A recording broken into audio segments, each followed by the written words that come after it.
Naruto was never alone, and that changed everything. Hello everyone, welcome to What If Naruto Was Raised by His Grandparents to Be the Strongest movie. Before we start, please go support MaxLestrange for writing that awesome fanfic. This is the translated version I made. There will be some mistake in character's gender, but of course Naruto is a male. Unjustly accused, he had to escape. From among the trees he will rise again, the son of the forest will not surrender. Naruto is accused of being the Jinchuriki of the Kyuubi, and because of that he will have a childhood full of problems and pain. But he will not give up, and with the help of his grandparents, he will achieve his goal to be more powerful. But what will he use that power for? Chapter 0.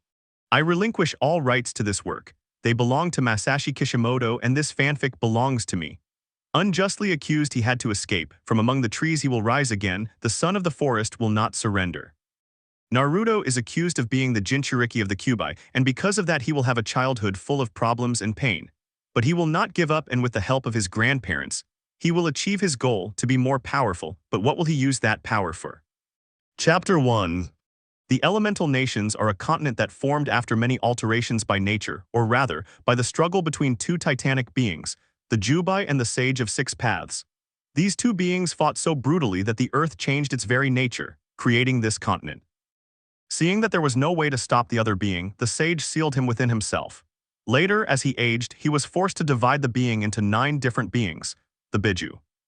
Each Biju had a distinguishing characteristic that was later appreciated when the Jinchuriki were created. Shukaku could control sand, Matatabi used blue fire, Isabu used coral, Son Goku used lava, Gokuo used steam, Seiken used acid, Chomai gave the ability to fly and great physical characteristics, Juki gave control of ink and its 8 arms, and finally Kurama gave its user great healing as well as great skill in the fire element and large reserves of chakra. Thousands of years later, the village of Konoha in the Land of Fire is the largest and most powerful of the 5 great nations, having won all its wars and consistently boasting spectacular shinobi like Hashirama Senju, known for his Mokyuten wood release, and his younger brother Tabarama Senju, renowned for his mastery of Suten water release and his space-time jutsu. This list of incredible shinobi also includes the 4th Hokage, Minato Namikaze, known as the Yellow Flash of Konoha, Konoha no Kiroi Senko, the fastest man in the elemental nations, and the current Hokage, who was at that moment in an unknown location outside the village. In an unknown place on the outskirts of the village, Kushina Uzumaki was there with her husband, Minato Namikaze, and an elite ANBU guard watching over the couple, since the redhead was in the middle of giving birth to her children. At that moment a baby's cry was heard and the midwife approached the redhead with 2 bundles in her arms. "Hello, Sochi," said Kushina. Minato turned to his son and said, "Welcome to our family, Naruto Katsumi." "Rest, Kushina, you'll have plenty of time," Baiwako said as she took Naruto and Katsumi for their first bath. Baiwako was a woman of about 170 centimeters, with long brown hair styled in a ponytail and eyes of the same color. She was around 50 years old and the wife of Sarutobi Hiruzen, the 3rd Hokage, the previous leader of Konoha. "How are you feeling, Kushina?" Minato asked, concerned for his loving wife. "Just tired," she replied. "Thank you," he said. Suddenly a voice unknown to Minato and Kushina echoed in the room. "Stay away from the Jinchuriki Yondaime," a masked man said as he held Naruto hostage with a kunai to his neck. Baiwalo and the other nurse were on the floor dead. "Okay, just calm down," Minato said, frightened. The worry was evident in his eyes. "Speak for yourself, 4th Hokage, I'm perfectly calm," the masked man said as he threw Naruto into the air, preparing to stab him with the kunai. Suddenly Minato, enveloped in a yellow flash, grabbed Naruto as the masked man headed toward Kushina. A buzzing sound was heard as Minato noticed the 5 explosive tags placed on the blanket wrapping Naruto. He quickly removed the blanket and, catching up with his daughter, headed to their safe house. Minato's safe house outside Konoha. An explosion occurred and Minato was pushed with his children in his arms. "That man is no ordinary shinobi," Minato said, wondering who the masked man was. "He managed to separate me from Kushina." Teleporting to the Namikaze mansion, Minato put his children to bed and whispered, "Rest now, Naruto. Katsumi, I'm going to save your mother. I'll be back." Classified location outside of Konoha. The masked man approached Kushina and teleported out of the house. Placing his head on her stomach, he began extracting the Kyuubi. Within minutes, a figure emerged from her stomach and materialized in midair. There stood the 9-tailed demon fox in all its glory. With a single glance, the masked man had the Kyuubi under his control. The Kyubai's eyes, previously a single vertical red pupil, were now red with 3 tamo, the Sharigan glowing in all its power. Wait, said a weakened Kushina, realizing what was about to happen. Incredible. The Uzumaki clan is simply incredible. Not even extracting a tailed beast from you is enough to kill you, the masked man said as he ordered the Kyuubi to kill its former Jinchuriki. It's to be expected that the Kyuubi will kill its container, he said. As the Nine Tails is about to crush Kushina, a yellow flash appears. Perched in a tree not far away, we see Minato with Kushina in his arms carrying her bridal style. She truly deserves the title Minato Namikaze, the yellow flash of Konoha, he says, teleporting to the edge of the village. Minato teleported to the Namikaze mansion, laid Kushina down near her children, and she simply hugged them. Kushina, I'm going to stop the Kyuubi. Take care of them, he said, and in a yellow flash he was gone. North entrance to Konoha. It was a warm summer night in the Hidden Leaf village. Lights could be seen around the village as the people went about their normal lives, unaware of what was about to happen. Summoning technique, the masked man said, slamming his palm on the ground.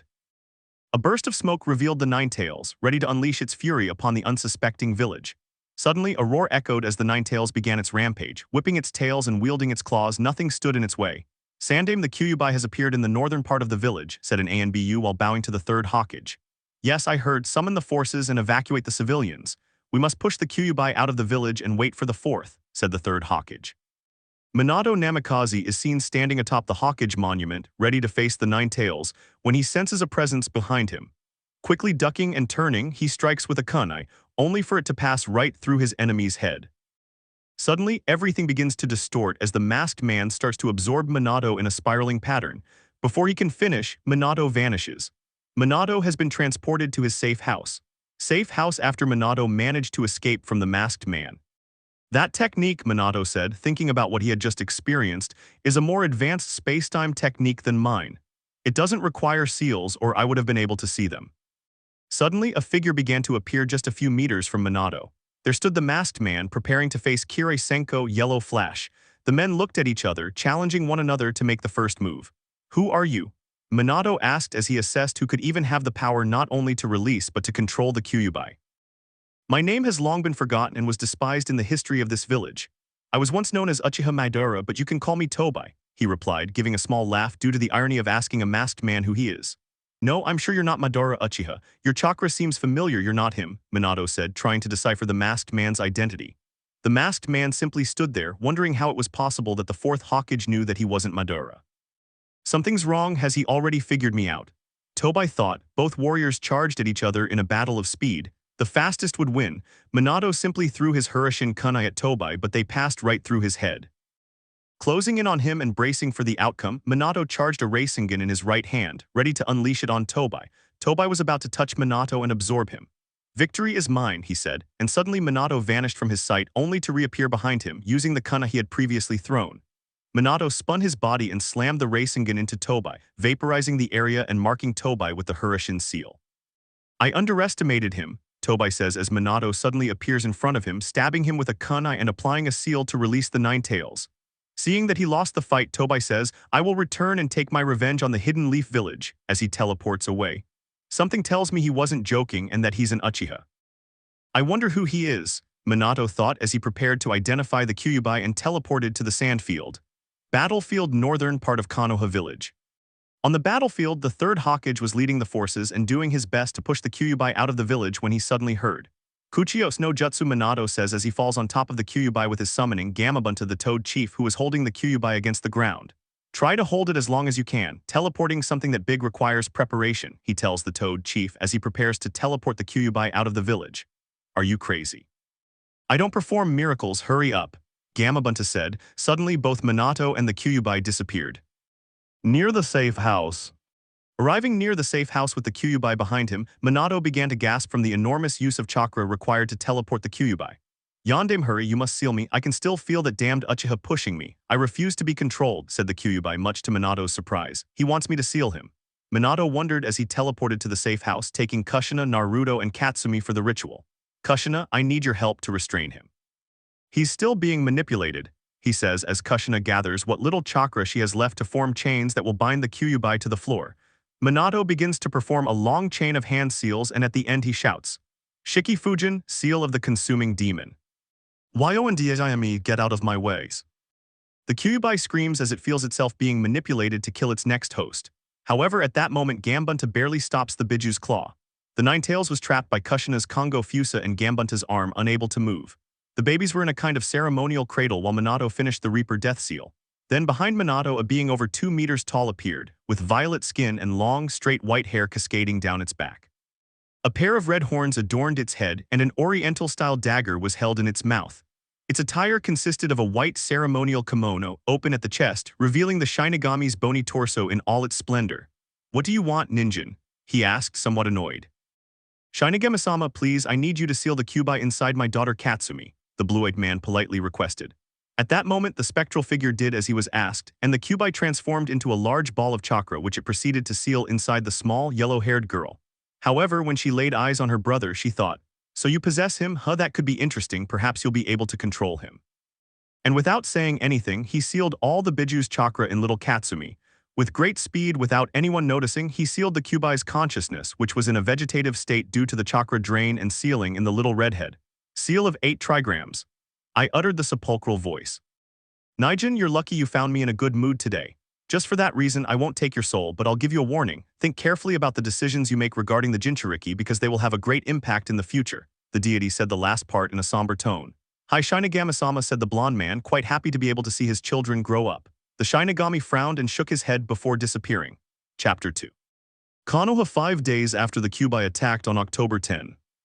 Minato had been quite busy the last 5 days for several reasons. First, the Civil Council.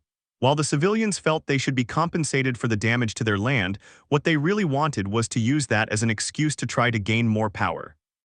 Then there was Danzo. The damn senile mummy wanted to find out what had happened to the Kyuubi, and he kept insisting, even sending his root Anbu to investigate. Of course, he refused to give him any information as soon as he finished speaking. And last but not least problematic was his greatest enemy, the Cage Killer, the terror of every Hawkage, the most ruthless and indestructible being in the universe, Paperwork. With the Kyuubi's attack, it had quadrupled and was quite a nuisance. Minato said a man with long white hair, about 40 years old, with a protector with the kanji for oil and a couple of red lines falling from his eyes and a large scroll on his back. Jirgie-sensei said the blonde is something wrong. He asked the Gamma-sanin, who had a rather serious face, something unusual for him. "I come from Mount Myabokuzen. Gamamaru-sama has uttered a prophecy," he said, surprising the blue-eyed man. "What's this about?" I asked with the same or even more seriousness. He says he clears his throat. "Left behind in the shadows, bearer of great power, the sage of the forest will rise from his ashes to bring peace or darkness with him." The wise toad finished his story, falling into a silence that was broken by the blonde man. I think he's referring to Katsumi," Minato said, touching his chin. "And what about Naruto?" The white-haired man asked. "No, it's impossible.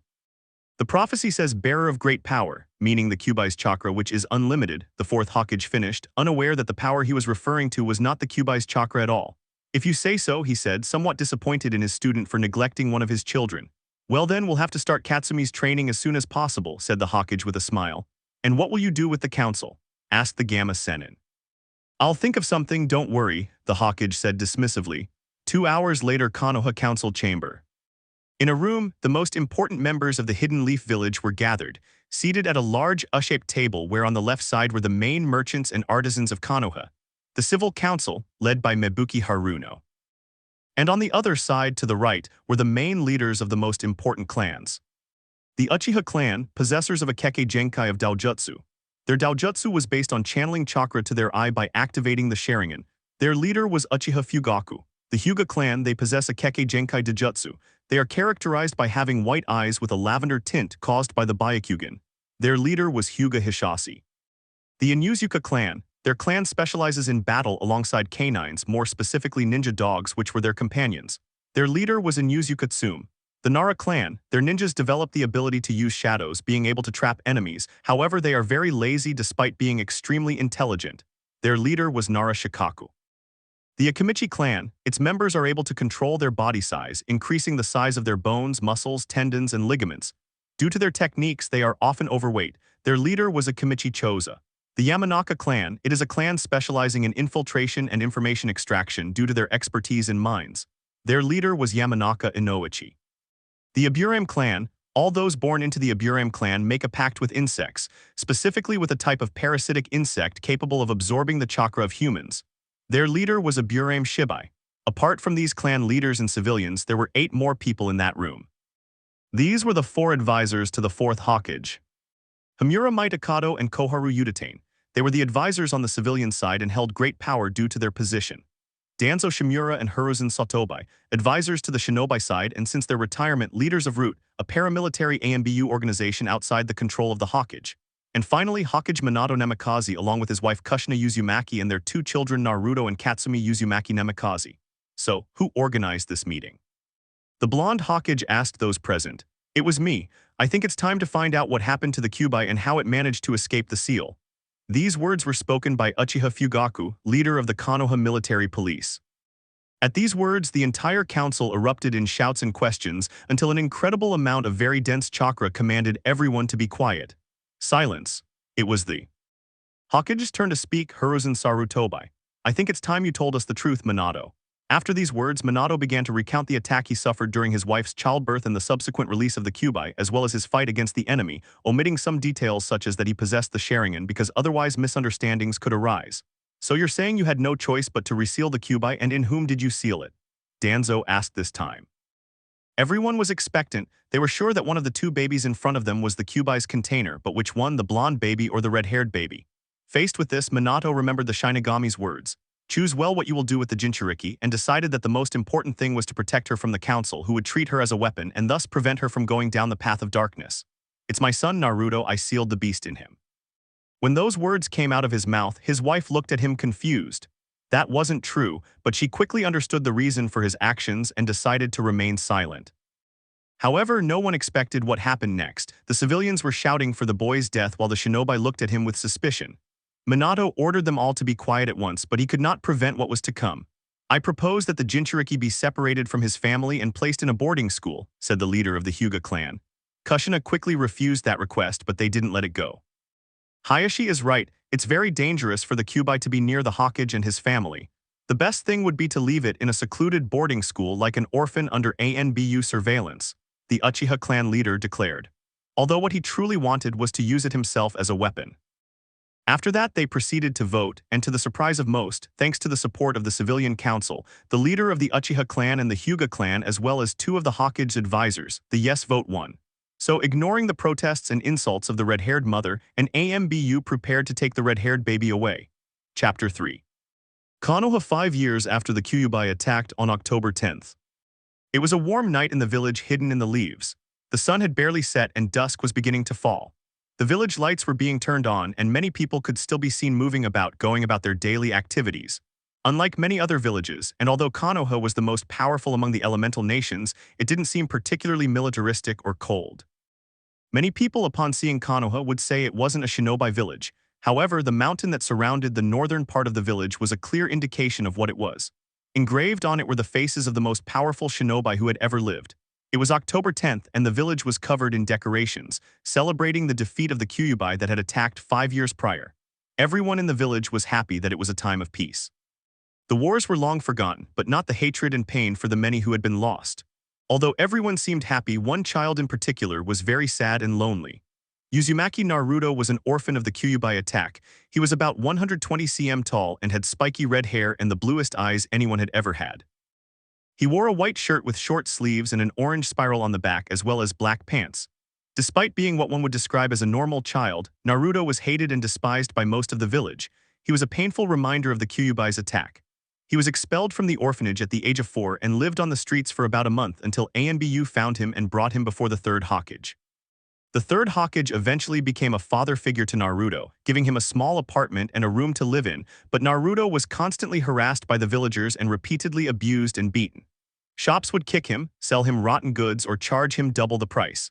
Even at the orphanage, he received the same treatment. Growing up in this kind of life forced Naruto to mature quickly if he wanted to survive. Because of this treatment, Naruto became a truly intelligent child, on par with a Nara. He became cold and calculating toward everyone except those closest to him, who in this case were only Hiruzen Sarutobai and the owners of a ramen stand. Only 3 people cared for Naruto and made sure he was well fed and slept.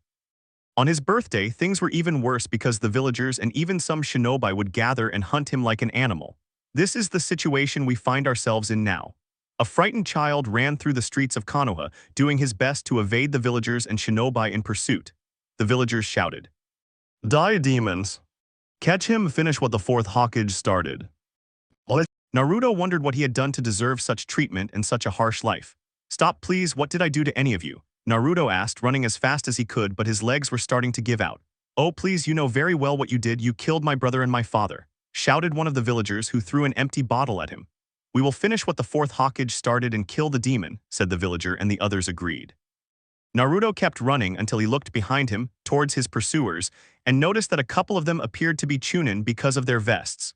Even though Naruto was a monster who could withstand great physical exertion, a 5-year-old boy couldn't compete with the speed of a Chunin. The Chunin quickly closed the distance between himself and Naruto, drew a kunai and slashed horizontally. Seeing the kunai that would most likely kill him, Naruto ducked. After dodging the slash, he involuntarily channeled chakra into his legs, trying to jump over a fence to escape. The rest of the shinobi were indeed surprised when they saw this, but they couldn't let the demon escape, so they all threw a couple of kunai towards him while saying kunai cage shuriken no jutsu. The kunai multiplied by 15 and headed swiftly towards Naruto. The little blue-eyed boy was sure that his end had come. More than 30 kunai were heading towards him at great speed, about to impact until a large wall of earth emerged in front of him. At that moment, 5 Anbu fell from the sky, and before anyone realized it, they had the mob of villagers surrounded, pointing their tanto towards the Chunin. The one who appeared to be the leader of the strange Anbu stepped forward to speak. Nothing could be seen of him. His body was covered by a silver trench coat, unlike that of his companions, which was black, and his face was covered by a white mask with the kanji Chinese letter, ni, on the forehead. Leave if you don't want to die. From now on this child is under our protection, the Anbu said in a cold, monotonous voice. Upon hearing that, many wanted to complain, but a single glance from the Anbu and a movement of their tanto was enough to silence them. After a few minutes in that place, only the little redhead and the 5 Anbus remained. Child, our leader wants to see you. The one in the silver trench coat spoke in a powerful voice, so without even waiting for a response, he approached the child and touched him on the back, thus both disappearing in a leaf shunshin. When the redhead was able to react to the fact of being saved by those strange Anbus and then being taken away by them, he realized that he was in a darkened office, and in front of him there was only an older-looking man with bandages on his head and both arms resting on a cane. He quickly looked around. He didn't see any of the masked men who brought him. They were alone. The man who was standing with his back turned, looking at his library and him. Clarification: in this story, Danzo is not evil. After Hiruzen retired, they both took control of Root and reconciled. Therefore, there was no Uchiha massacre or sharing an operation on his right arm. Slowly the man turned around until he was face to face with Naruto. At that moment he prepared to speak. Allow me to introduce myself, child, I am, but he couldn't finish the sentence as a voice interrupted him. Danzo Shimura, the shinobi of darkness, Chinese letter, Japanese letter, Chinese letter, shinobi no Yami, one of the strongest ninjas in the village and one of the few users of wind release, along with his partner Hiruzen Sarutobi. Incredible. What does someone like you want from me? The blue-eyed man interrupted animatedly. Danzo didn't know how to react to this. That little boy knew a lot about him, and that was rare in the new generations. How do you know all that, kid? The bandaged man asked seriously. Vera, since nobody teaches me anything and I don't have parents to educate me, I spend a lot of time in the Konoha library. I really like to read, he replied, omitting the detail that he didn't usually go out to play for fear of the villagers. I see, but information about me isn't something everyone can see, especially civilians, Danzo continued questioning. At that, Naruto became nervous. He'd been caught. He could try to make an excuse, but he figured it wouldn't work with this man, so he decided to be honest. The truth is, they wouldn't let me into the library or into supermarkets or anywhere else, so Hiruzenjiji taught me a cool jutsu. It's called Henge and it lets me transform. Upon hearing this, the old warhawk was impressed. This child said he could use Henge at 5 years old, and since when did he know how to use it? It seemed his friend Hiruzen had beaten him to it. Can you show me? The old man asked politely. Of course, replied the redhead immediately, happy to be able to show his technique to someone like Shimura. Immediately a cloud of white smoke appeared, and out of it came a young man with brown hair, tired eyes, and a messy hairstyle who wore a Chunin vest as if it were nothing special. A perfect copy of Inara without a doubt. Danzo praised her, but tell me, do you know why I called you here? Naruto quickly denied it because curiosity was killing him. I called you because I've decided I'm going to train you. Tell me, do you know what Root is? Danzo asked. According to what Hiruzenjiji told me, Root, Chinese letter, Ni, is a training department of Konoha founded by Danzo Shimura. It is also a paramilitary branch of Konoha's Anbu. They carry out missions in the shadows, operating independently of the village, and their motto is to uphold the great tree of Konoha from the depths of the earth. Exactly, Danzo replied, pleased that Naruto knew about his organization. I see Hiruzen has raised you well. This earned a smile from Naruto. The boy truly appreciated what Hiruzen had done for him. Tell me, kid, do you want to join Root and be trained by me? Chapter 4. Upon hearing those words, little Naruto was in shock. Was that really possible? After everything he had been through, could he really be that lucky? Are you serious? He asked, his voice filled with hope. Can I really join Root and be trained by the Shinobi no Yami? If you want it, it's possible, was the only answer he received. Yes, I do want to, she said with great excitement. But first I'll have to talk to Hiruzenjiji, she added quickly. I don't think that will be necessary. A voice was heard, and from the shadows of the room appeared the one they call Shinobi no Kami, the third Hokage Hiruzen Sarutobi. Hiruzenjiji, were you here the whole time? The redhead asked, impressed because he hadn't seen him. That's right, Danzo and I agreed that you could join Root only if you accepted. That's why I was waiting for your answer, the old monkey replied. But first I want to know one thing. You know that if you train with us you will become powerful, but what will you use that power for? To protect the people I care about, to protect you, Hiruzenjiji, Tukiajisan, Iamnichin, and Danzajiji. Upon hearing that last name and how he was addressed, the two old men were startled, but what surprised Hiruzen the most was that Danzo was smiling. It seemed Naruto had made a good impression on him. But above all, I want to protect Konoha. At that moment, the two war veterans stared at him. Was he serious? After everything they had done to him, he still wanted to protect them. In the end, Danzo couldn't resist and asked, after everything the villagers have done to you, do you still want to protect them? The old hawk asked. That's right, it doesn't mean I've forgiven them, but many innocent people live in Konoha, people who have never been bad to me, and there are also people who are important to me. That's why I want to protect you. The little boy replied firmly. Then it's decided. I'll get ready because tomorrow we'll start the first part of your training. Having said this, an AMBU appeared before the blue-eyed man and indicated that he should follow him to his new room. Upon arriving, Naruto saw a rather luxurious room, compared to where he lived before. It had a very comfortable bed. Next to it was a beautiful bonsai tree on a small table, a wardrobe with various items of clothing for training and pajamas. It also had a desk along with everything he needed to study, and as if that weren't enough, a small library, although at the moment it only had a few books, he would get more. The books that were in that place were Degrees Konoha, the story of a village, Hokage, the most powerful, the different clans of Konoha, primary elements for beginners, chakra control for beginners, ninja tactics, strategy, traps, and more, Uzumaki clan, the children of the whirlpool, Biju, the 9 beasts. It was the last 2 books that caught the little boy's attention the most. However, he was so tired that he quickly went to sleep. This had undoubtedly been the best day of his life. He was incredibly happy. In fact, while he was smiling and stretched out on the bed, it seemed as if the bonsai tree resting to his left moved gently as if it were dancing, but that was impossible. Perhaps he was very tired from the long day, so without worrying anymore he went to sleep. Konoha Root-based training room. Alright Naruto, allow me to introduce you to Tenchi. He will be your sensei during the first part of your training, Danzo said in a commanding voice. Yes, it's a pleasure, Tenchi-sensei.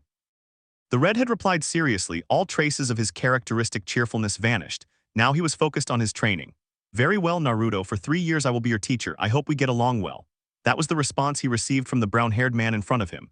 Tenchi was a young ANBU from Root who had been Orochimaru's disciple. However, after Orochimaru's defection and betrayal of Konoha, he decided to follow its new leader, Danzo Shimura, to protect the village. He had brown hair and eyes of the same color, and always wore his Konoha Jonin uniform despite being an ANBU. It was customary. But what stood out most about him was his belt full of sealing scrolls and the writing brush he carried attached to it. Like Saiyan Shippuden. Very well, Danzo-sama told me that you've already read part of the Shinobi section of Konfa's library thanks to Hange. Is that true? That's right, Naruto replied as he remembered that day. Retrospective 1 year ago. Hey old man, can you teach me how to do the henge? Naruto asked. What do you want to learn it? Can't you wait until the academy starts?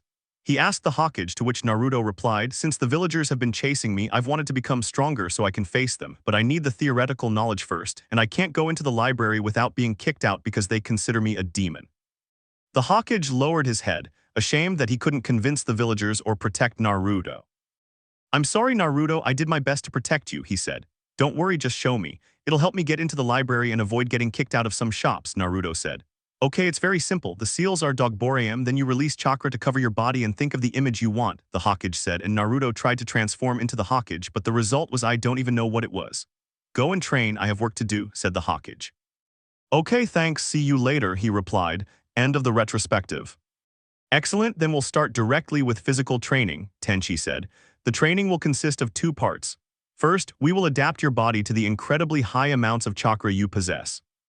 This will allow you to think more clearly, be less hyperactive, and use your chakra more effectively. After that, we'll get to chakra control, so you don't waste your chakra when doing jutsu, but to speed up the training, I'll teach you a new technique. It's called Kage Bushin no Jutsu. It's used to make a solid copy of yourself. Although it's more resistant than a normal bushin, it dissolves when it reaches the limit of damage it can withstand. Once dissolved, its experience will reach you, but only the experience, not the physical memory, therefore it's not useful for training your body. For now, you will only perform a shadow clone jutsu since you are still a child, despite having such high reserves, and you will leave him doing chakra control exercises. The real one will do these exercises. 2 5 km run, then 5 sets of 10 sit-ups, push-ups, chin-ups, pull-ups, and squats. After that, you'll give 250 punches and 250 kicks to that mannequin, got it? Hey sensei, the redhead replied quickly. By the way, we'll double your training every 6 months, so hurry up, because when we've finished the first phase in 2 years, you'll be running 10 km, doing 20 sets of 40 exercises and 1,000 punches and kicks. Now it begins, replied the chestnut-haired man. And so Naruto, without complaint, began his training, in which each day he exerted himself a little more than the previous one. Konoha Root Base 1 year after Naruto began his training. So Tenchi, how are the results going? Shimura asked in a commanding voice while Sarutobi simply observed. Everything's fine, Danza-sama. Young Naruto, despite being only 6 years old, is progressing rapidly. If I may say so, it's quite strange, replied the young sensei. Why is that strange? What's wrong with him? It was Hiruzen's turn to ask. Well, you see, in my life I've known many prodigies and they all had one thing in common, they were very proud. But Naruto, on the other hand, doesn't have that flaw. Every training session I give him, he completes, and if he doesn't succeed, he swallows his pride and asks me for help. He never gives up until he achieves it, as if he has something to prove. With an attitude like that, I wonder how far he'll go. This was the sincere reply of the young man with brown hair. Without a doubt, he's a prodigy, but more importantly, he's humble, unlike his sister, don't you think, Sarutobi? At that question, the old monkey couldn't help but think about his successor as Hokage and his daughter. He didn't like that topic at all. Ever since Naruto was forced to go to that orphanage, his parents hadn't stopped worrying about him. Every day they sent an ANBU to check on him, or at least that's how it was at first. But as time went on, they gradually forgot about him, and that became even clearer when Kushina became pregnant again. Just 6 months after Naruto and Katsumi were born, the redhead became pregnant again, this time with a boy, and 9 months later, on March 24th, a little boy named Menma was born. However, there was a big problem with those 2 children. The fact that the entire village treated them like heroes just for being the Hokage's sons had made them arrogant and vain, but how could you blame them? Since they were born, they had been hearing things like, you'll be the next Hokage, you're a prodigy, you'll become the next shinobi god, and things like that. It only resulted in 2 little blonde boys, 6 and 5 years old, who thought they were elite ninjas who don't even know how to do a bushin yet. It's best not to think about that, Danzo, Sarutobi declared, as this was not a topic he liked to discuss. He was disappointed with his successor. Starting today, you will begin planning the second phase of Naruto's training. We will bring it forward slightly due to his good performance, so you will begin phase 2 in 6 months. Hiruzen ordered the young man in front of him. There is, was the only response she received, and then he disappeared. Konoha Root Base Naruto's room. At this moment, we see a redhead lying stretched out on his bed, resting from his last training session. It had been a year since he started training, and he was very proud of himself. His physical training was going very well, and despite being only 6 years old, he already hit harder than some students in the last year of the academy. But it wasn't just in the physical realm, his chakra control had also improved enormously. Now he was able to climb walls without hands, only with his feet, and he was starting to work with water. Although he couldn't hold a fight in the water, he could stand and even walk. But despite all this training, he didn't neglect his learning. During all this time, one of his clones studied all kinds of subjects, from normal ones, mathematics, politics, history, law, information about other villages, to more shinobi-related subjects, strategy, guerrilla warfare, memorizing the bingo book, how to create traps.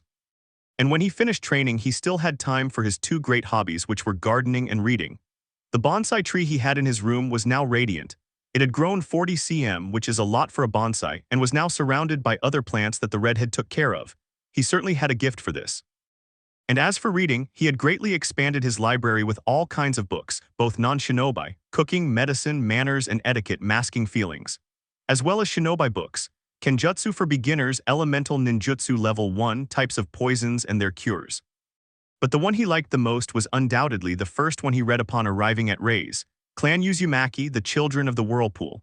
Thanks to that book, he was able to discover his legacy and who his clan was, although unfortunately he also discovered many other things. Retrospective 2 months ago. Danzajiji, I have a question, asked a young redhead whom we saw playing shogi with his grandfather. Sure, ask away, little one. The Warhawk replied with a smile, which also made the other man in that place, Hiruzen Sarutobi, smile, who thought that Naruto had undoubtedly changed his old friend. What is my relationship with the fourth Hokage's wife? While for the boy it was an innocent question, he only wanted to know more about his clan. For the two old men it was a huge bombshell that exploded in their faces. Why are you asking that, Naruto? Hiruzen asked quickly, almost unable to react. Because she, like me, belongs to the Uzumaki clan, so we're family, right? At that moment, Hiruzen shot a death glare at his companion because he had to leave that damn book in that place. Naruto, we have to tell you a story, the old monkey replied calmly, which made his companion sigh. The moment had arrived, he just hoped he would take it well. That day, Naruto discovered who his parents were and why he lived alone, but the most incredible thing was when Hiruzen admitted that his father had lied, that according to him, he had sealed the power of the Nine Tails in his sister and not in him, and that he was merely used as a scapegoat because of a stupid prophecy. That day, Naruto swore that he would not give up and that he would train even harder to surpass his sister and prove to those who should have been his parents that he was far better than them. End of retrospective. Anyway, it's time to get back to studying. And with those words, the blue-eyed young man got up to continue with his work, without noticing that behind him the bonsai tree continued to move and grow, little by little but unperturbed, just like him. Chapter 5. Konoha Root-Based Training Rooms. In a room located underground, deep within a secret facility, we see a young man standing in front of a door waiting for someone to enter. The young man in question is 6.5 years old, close to 7, however. If someone saw him, they would say he is 8, since his body is not that of a small child. His musculature is beginning to show without exaggeration, and his face is gradually losing that baby fat, leaving a sharp and attractive face, from which two beautiful blue sapphires stand out as blue as the sea itself, which seem to see your soul. However, the most striking thing about this young man is his beautiful scarlet hair, which gives him a wild and real appearance. He is dressed in black combat boots, black AMB Ustal pants with 2 horizontal red stripes, and finally a tight-fitting dark red shirt with a black spiral on the back. At that moment, a noise echoed through the large room, which was filled with mannequins, weights, bars, swords, kunai, shuriken, etc., everything necessary to train a ninja. 3 figures entered through the door. The first was a young man with brown hair who looked no older than 25, followed by 2 older gentlemen who must have been between 50 and 60. In this story, they will be younger. Sensei, how come you're late? Inquired the little ninja apprentice.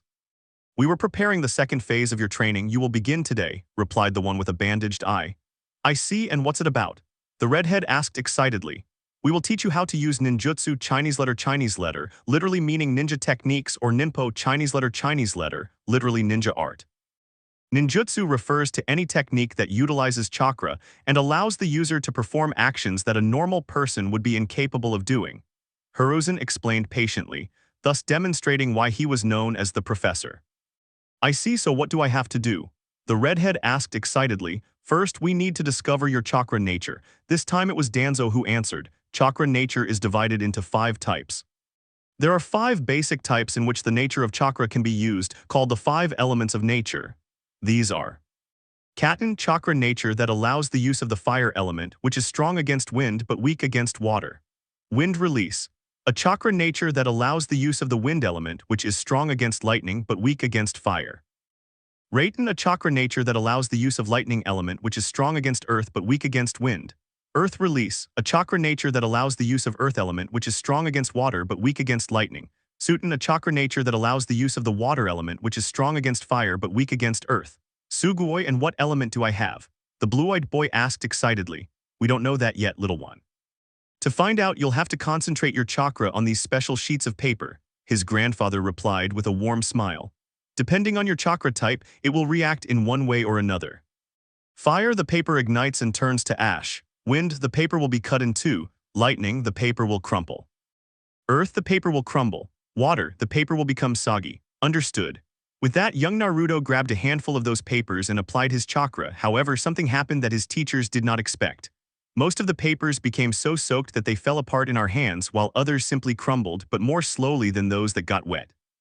The first to react was Tenchi, who said, it seems that Naruto has a high affinity for the water element and was also born with the earth element. That's incredible. Upon hearing that, Naruto couldn't help but ask, why is it so amazing, sensei? And in response to that question, their 2 grandparents seemed to react. That's incredible because you have a very high affinity for water like I do for fire, Naruto, and that's very rare, even more so considering that you were born with a second element, Earth. That leaves the door open to the possibility that you might awaken an advanced element, Hiruzen replied very seriously. What is an advanced element? The little boy asked. We'll leave that for later, Danzo replied, pulling out a couple of scrolls labeled Suten and Daten. Naruto, over the next 2 years, I want you to continue your physical training and chakra control, and also learn all the jutsus in here. Understood. Yes, I'll get it before these 2 years are over, Danzaji. Excellent, by the way, Naruto, we're going to put the plan into action this afternoon. Are you sure you want to do this? Sarutobi asked carefully. I'm absolutely certain it's time for me to disappear from Konoha, otherwise they won't leave me alone, he replied sharply. In that case, I'll go and tell Shisui that the plan is underway. That was all Danzo said before leaving. Konoha Council Chamber 7 hours later. Why have we been called here? I have important things to do. It was a disgruntled Suman Yuzuka who asked the question everyone was wondering. I've called them, and immediately attention turned to Hiruzen. There's an important matter that needs to be discussed. And what is this important matter, if I may ask? My children are waiting for me at home, Hiruzen, Kushina replied bossily. Sende Masama to you, Kushina, don't forget my position. It was the only and sharp response she received from Sarutobi. Ever since she stopped asking about Naruto, Hiruzen hasn't been very pleased with Kushina, and many know that. How troublesome. Shikaku Nara, leader of the Nara clan, mentioned it a complete slacker, yes, but the most brilliant person in Konoha. It's about Naruto, right? At the mention of that name, something clicked in the minds of the fourth Hokage and his wife, who quickly turned to face Hiruzen, their eyes wide. He just snorted. Nara had caught him again. That's right, Anbu. He yelled as he released a burst of chakra. Instantly, 2 of the Anbu who were under the supervision of the fourth Hokage appeared. There, that was all they both said before kneeling and continuing. What do you want? Report what you found this morning on patrol, said old Sarutobi, his face etched with pain. Some tensed up at that. If the third Hokage was worried, nothing good could come of it. This morning at 11:32 we were on patrol when a fight alerted us. We went to see what was happening. We were in Sector G27 near the Forest of Death. Before continuing, the AMBU took a drink and thought carefully about what he was going to say. What we found was part of a corpse. Upon hearing that, the atmosphere became tense. Everyone was wondering whose corpse it was, everyone except one, Shikaku Nara. He was downcast, pondering something that had been worrying him for a long time, and if he was right, it was already too late. Whose body was it? Minato asked in a commanding tone, even though he was nervous inside. The body and the scene showed clear signs of a struggle, or rather a hunt. Everyone was surprised by the AMBU's words but let him continue. Apparently some low-ranking Konoha ninja had been chasing someone with no ninja training, a child, to be precise, and when he couldn't escape, he was killed. Everyone started to imagine what had happened, but it was the Uchiha clan leader, Fugaku, who decided to end the discussion. Names who is the victim. The ANBU swallowed hard. He didn't want to be the one to break the news. This was dangerous. He didn't want to see the reaction it would provoke, but it was his duty, so he took a breath and dropped the bomb. Naruto Uzumaki. As she finished speaking, the ANBU in question was surrounded by chains made of chakra that emerged from the back of the Uzumaki, whose dark eyes were hidden by her bangs, but her words were still audible. You're wrong, he's not dead. It was more of a plea than a declaration. Kushina-sama, there's no mistake. Although the body wasn't in good condition because predators had attacked it, there was no doubt it was Naruto Uzumaki. At these words from the ANBU, the chains came loose and the redhead burst into tears over her husband. Where is the body? Namikaze asked in a hoarse voice. Incinerated. That was the only answer she received from the other ANBU, who was speaking for the first time. Everyone stared at her. Why had they incinerated him? He at least deserved a proper burial. The Kunoichi, understanding their doubts, quickly replied. As the Jinchuriki of the Kyubi, we quickly disposed of the evidence to protect the village's secrets. Everyone understood those words, but that didn't make them any easier to accept, especially for a certain redhead who was crying. However, a bang on the table silenced everyone, not because of the action itself, but because of who did it. No one expected him to suddenly stand up and look at the Hokage with a grimace of disgust and contempt. What's wrong, Shikaku? Why are you looking at me like that? The Hokage asked seriously. Don't mess with me, Minato, no more. I've been asking you something for ages and you're going to answer me. Everyone tensed up at that, including Danzo and Hiruzen, who hadn't considered this. Why the hell didn't Naruto release the Nine Tails or use its power? He suffered abuse and insults his whole life. He was attacked and mistreated. Why didn't he succumb to the Nine Tails' temptation? Everyone looked at the Hokage after these words. Something told them that this question deserved an answer. What are you implying? Minato asked seriously, although inside he was nervous. That Naruto wasn't a Jinchuriki. Those words alone were enough to unleash chaos in everyone's minds in the room, even those on the civilian council who had leaked Naruto's Jinchuriki status and despised and attacked him relentlessly. They looked on with horror in their eyes, begging that it wasn't true. When a Jinchuriki dies, their Biju is released, and I don't know about you, but I don't see the Kyuubi around here. Horror, that's what everyone was thinking. The shinobi blamed themselves for not realizing it sooner. He was a child, for God's sake, a child, and they killed him. But the ones who looked the most horrified were the civilian council. Just thinking that they had done all that to an innocent child was too much. They had children of a similar age, and they couldn't imagine something like that. The leader of the civilian council, Mebuki Haruno, even started trembling. At that moment, everyone realized something. He knew it. He was there the day they sealed the Kyuubi, and all eyes went directly to the man who pointed to Naruto as Jinchuriki, Minato Namikaze. Minato understood he owed an answer and he was going to give it, whether he liked it or not, so he mustered his courage and prepared to tell his story, just hoping that they wouldn't take it too badly, although seeing how his wife looked at him with a lifeless gaze, he didn't believe it. What he didn't notice was the look of superiority and that poorly hidden half-smile that Hiruzen and Danzo had on their faces. Everything went perfectly for them. It all started when I finished sealing the Kyuubi and the Shinigami spoke to me. Minato began the story, reluctant to tell it and with a great remorse in his chest. Chapter 6. Konoha Root-Base Training Rooms. In a room located more than 50 meters below ground, we see a 7-year-old boy practicing hand seals while resting from his training.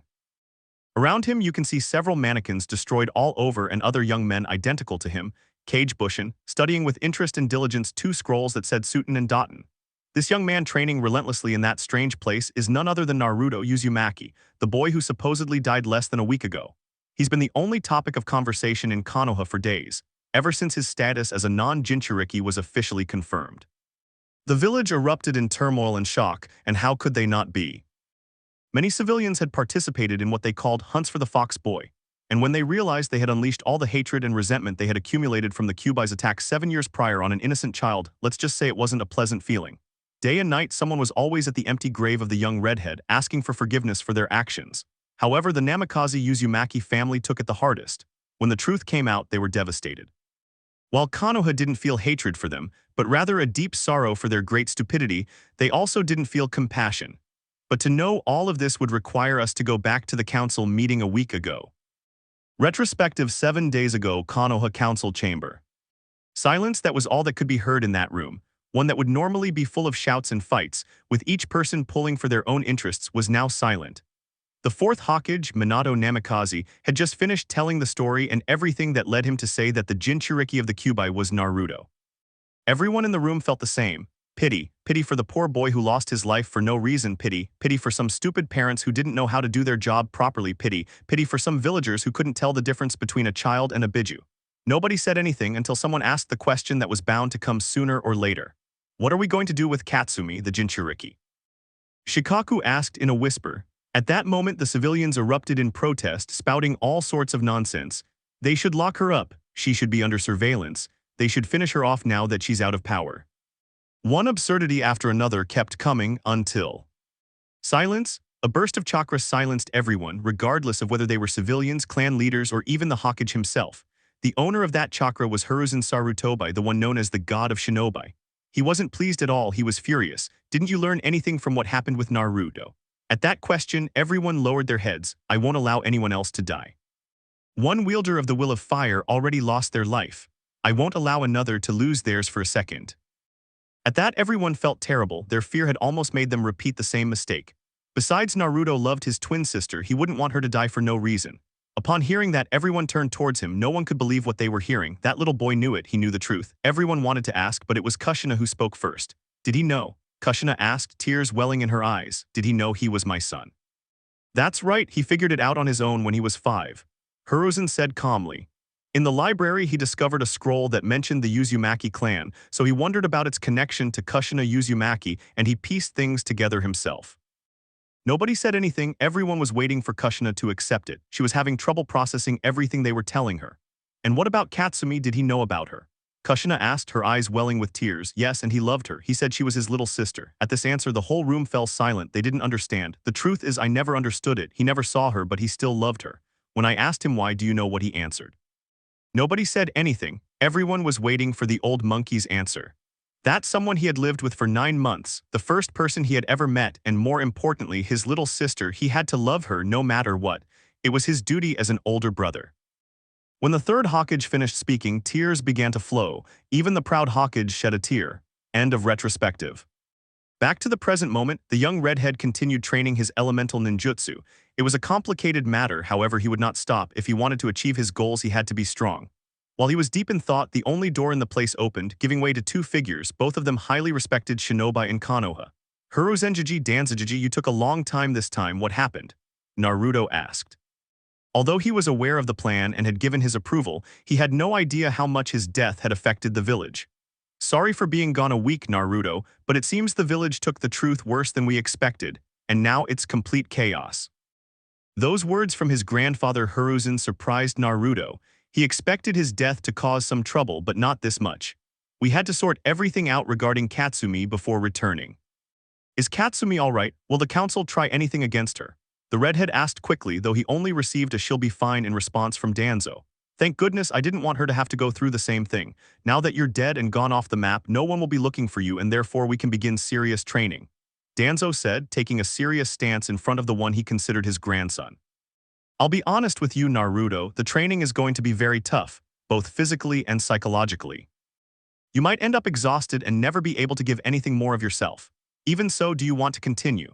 This was a ritual performed on new recruits of Root. They were subjected to a test of will. Only warriors entered Root. There was no room for the weak. In most cases, many doubted, some even dismissed it, but only a few dared to give their answer without hesitation. Those were the ones who went far. No matter how hard or tiring it is, I can handle it all. I must if I want to protect my dream, the boy said with complete conviction, which pleased Hiruzen and Danzo. In that case, let's begin, Hiruzen exclaimed seriously. Chapter 7. 3 years had passed since the one known as Fox Boy, or red-haired demon, was murdered. Time passed for everyone, even for the broken hearts of the shinobi and inhabitants of Konoha, and as the saying goes, time heals all wounds. However, this time it left wounds, some deeper than others. Some examples would be the end of the friendship between the head of the Nara clan and the fourth Hokage, since Shikaku maintained that everything was Minato's fault and never wanted to get along with him again. Another minefield was the relationship between the civilian council, who relentlessly harassed Naruto and two of the Hokage's advisors. More specifically, Hiruzen Sarutobi and Danzo Shimura, these two never missed an opportunity to attack the civilian council as revenge for what their grandson had suffered. For a time, the feudal lord was furious and decided to seal away all Uzumaki techniques until the clan guardian chose a new heir. This decision did not sit well with Kushina, who had hoped to teach her children those techniques, but she could do little against a direct order from the feudal lord.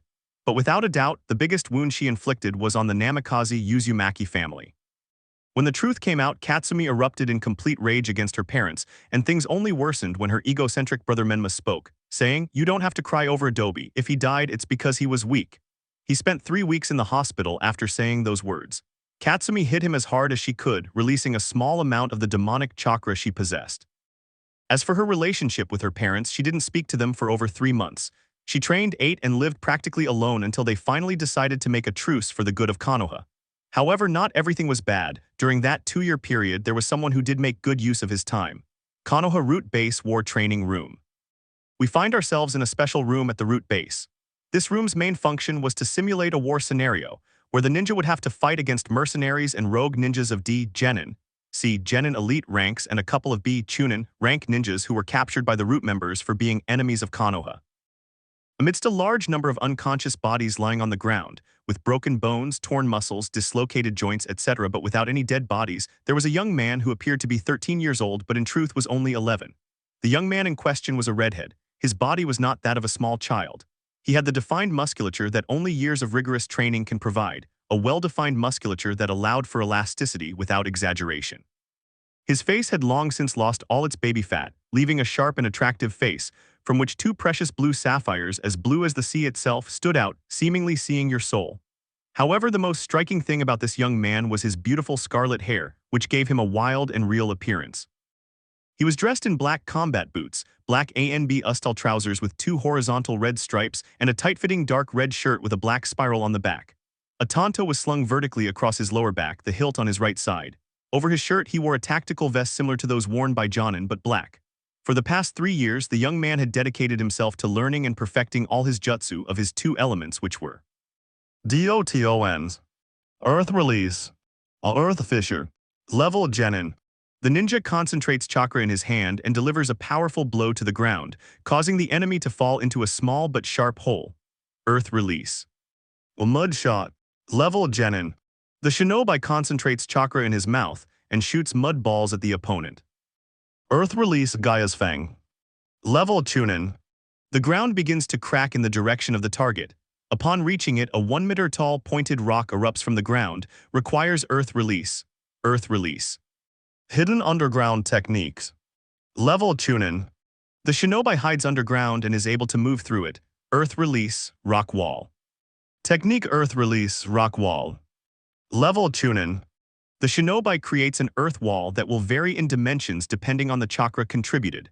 And his star jutsu regarding earth release, this was taught by his grandfather Hiruzen Sarutobi in person, and although he doesn't fully master it and loses a large amount of chakra when doing so, he is already able to use it. Earth release. Earth dragon missile technique. Level Jonin. The ninja creates a dragon from the earth, approximately 15 meters long, that follows the commands of the ninja who summons it, requires earth. Suiton. Water release.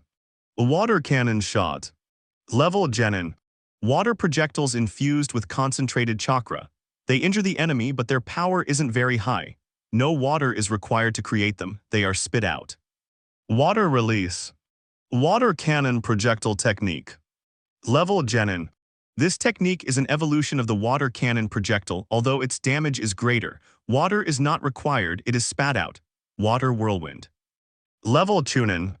Water swirls around you, forming a spiral barrier that deflects a large number of physical attacks. Water is required. Water whip. Level Chunin. By forming hand seals, the water takes the form of a whip and can be used to attack or trap the enemy. Water is required. Water prison. Technique water prison technique. Level Elite Chunins. Creates a water prison around the enemy where you can control the water pressure as long as you keep one hand inside. Water is required. Water clone technique. Level Elite Chunin. These are solid clones filled with water that can attack and inflict damage but can be destroyed with multiple blows. They require water and a humid environment. They can perform water-based jutsu. The clones possess less strength than the user and only 10% of their chakra reserves. Requires water. Nimpo Kirigakyur no Jutsu. Ninja art concealment in the mist technique.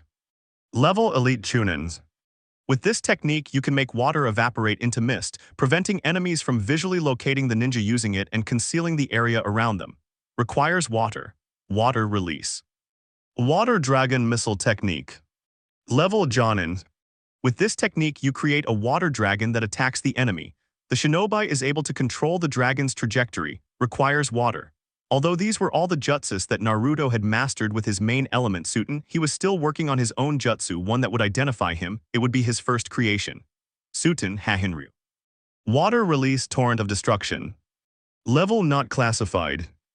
The shinobi gathers moisture from the air in his hand and forms a rapidly spinning sphere that launches itself at the opponent, exploding upon impact. Bravo, excellent. These 3 years of training have truly paid off, Naruto. Exclaimed a very happy voice from the entrance of the testing grounds. Tenchai-sensei, what are you doing here? I thought I would have to train alone until I mastered my jutsus. The redhead asked, intrigued. That was the original plan, but we've decided to start with the final part of your training. Hearing his sensei's words, Naruto was excited. He wanted to finish his training so he could start as an ANBU route and go on missions. It had been a while since he'd been outside and he was getting stressed. And what will the last part of my training consist of? I asked without waiting a second. You must choose your specialization in the ninja world. Every self-respecting ninja has one or more areas of expertise, and you must find yours from the list I will give you. Choose wisely, for it is very important for you, the sensei replied seriously. There is, replied a completely focused Naruto. Alright, the options are between Tenchi began to say. Chapter 8. Alright, the options are between Tenchi began to say, Bujutsu. Bujutsu Chinese letter, literally meaning staff techniques, are techniques used in close-range combat with a staff or long stick. Bunshin Jutsu. Bunshin Jutsu Chinese letter, literally meaning cloning technique, are techniques that create an identical copy of the user. Chakra flow. Chakra flow, Japanese letter, Chinese letter, Chakura Nagashi, refers both to the flow of chakra through an object, as well as any technique that increases the power of a weapon by flowing chakra through it. Fuinjutsu. Fuinjutsu, Chinese letter, sealing techniques, are a type of jutsu in which one or more people are able to seal or store living beings, chakra, or objects within scrolls, people, or any other storage medium. The Uzumaki clan were masters of this art. Jibikujutsu.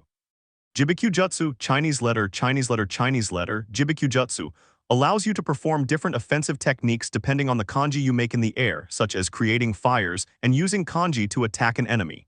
Kenjutsu. Kenjutsu, Chinese letter, literally meaning sword techniques, refers to techniques involving the use of swords, whether by shinobi or samurai. Kenjutsu can be used in combination with taijutsu, ninjutsu, and chakra flow. Kusarigama-jutsu. Kusarigama-jutsu, Chinese letter, literally meaning Kusarigama technique, is a less commonly used form of Bukujutsu, also impregnating his Kusarigama with poison to make his attacks more lethal. Kyujutsu. Kyujutsu, Chinese letter, literally meaning bow technique, is another rarely seen technique in the shinobi world. The user must use a bow and arrow to attack long-range targets. Medical ninjutsu. Medical ninjutsu, Chinese letter, Uryo ninjutsu, literally meaning ninja medical techniques, is a branch of ninjutsu associated with healing, as well as the manipulation of one's own body or that of others practiced by shinobi categorized as medical ninjas. Shuriken-jutsu.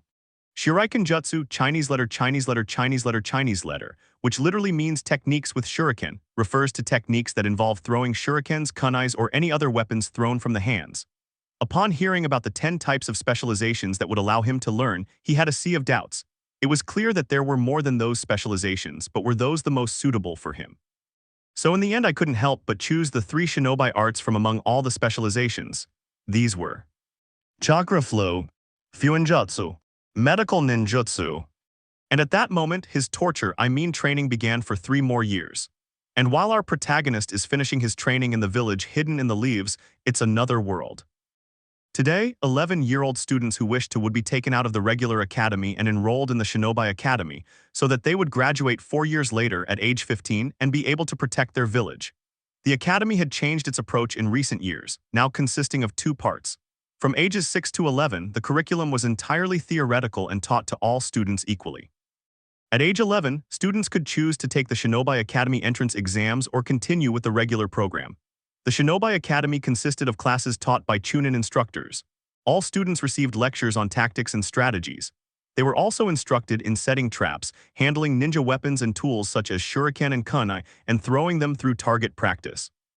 Academy students were also taught about the importance of chakra and how to use it, hand seals, and the basic levels of taijutsu. In this class, students participate in physical activities to train their bodies and develop their stamina. Ninjutsu. This is the most taught subject at the academy.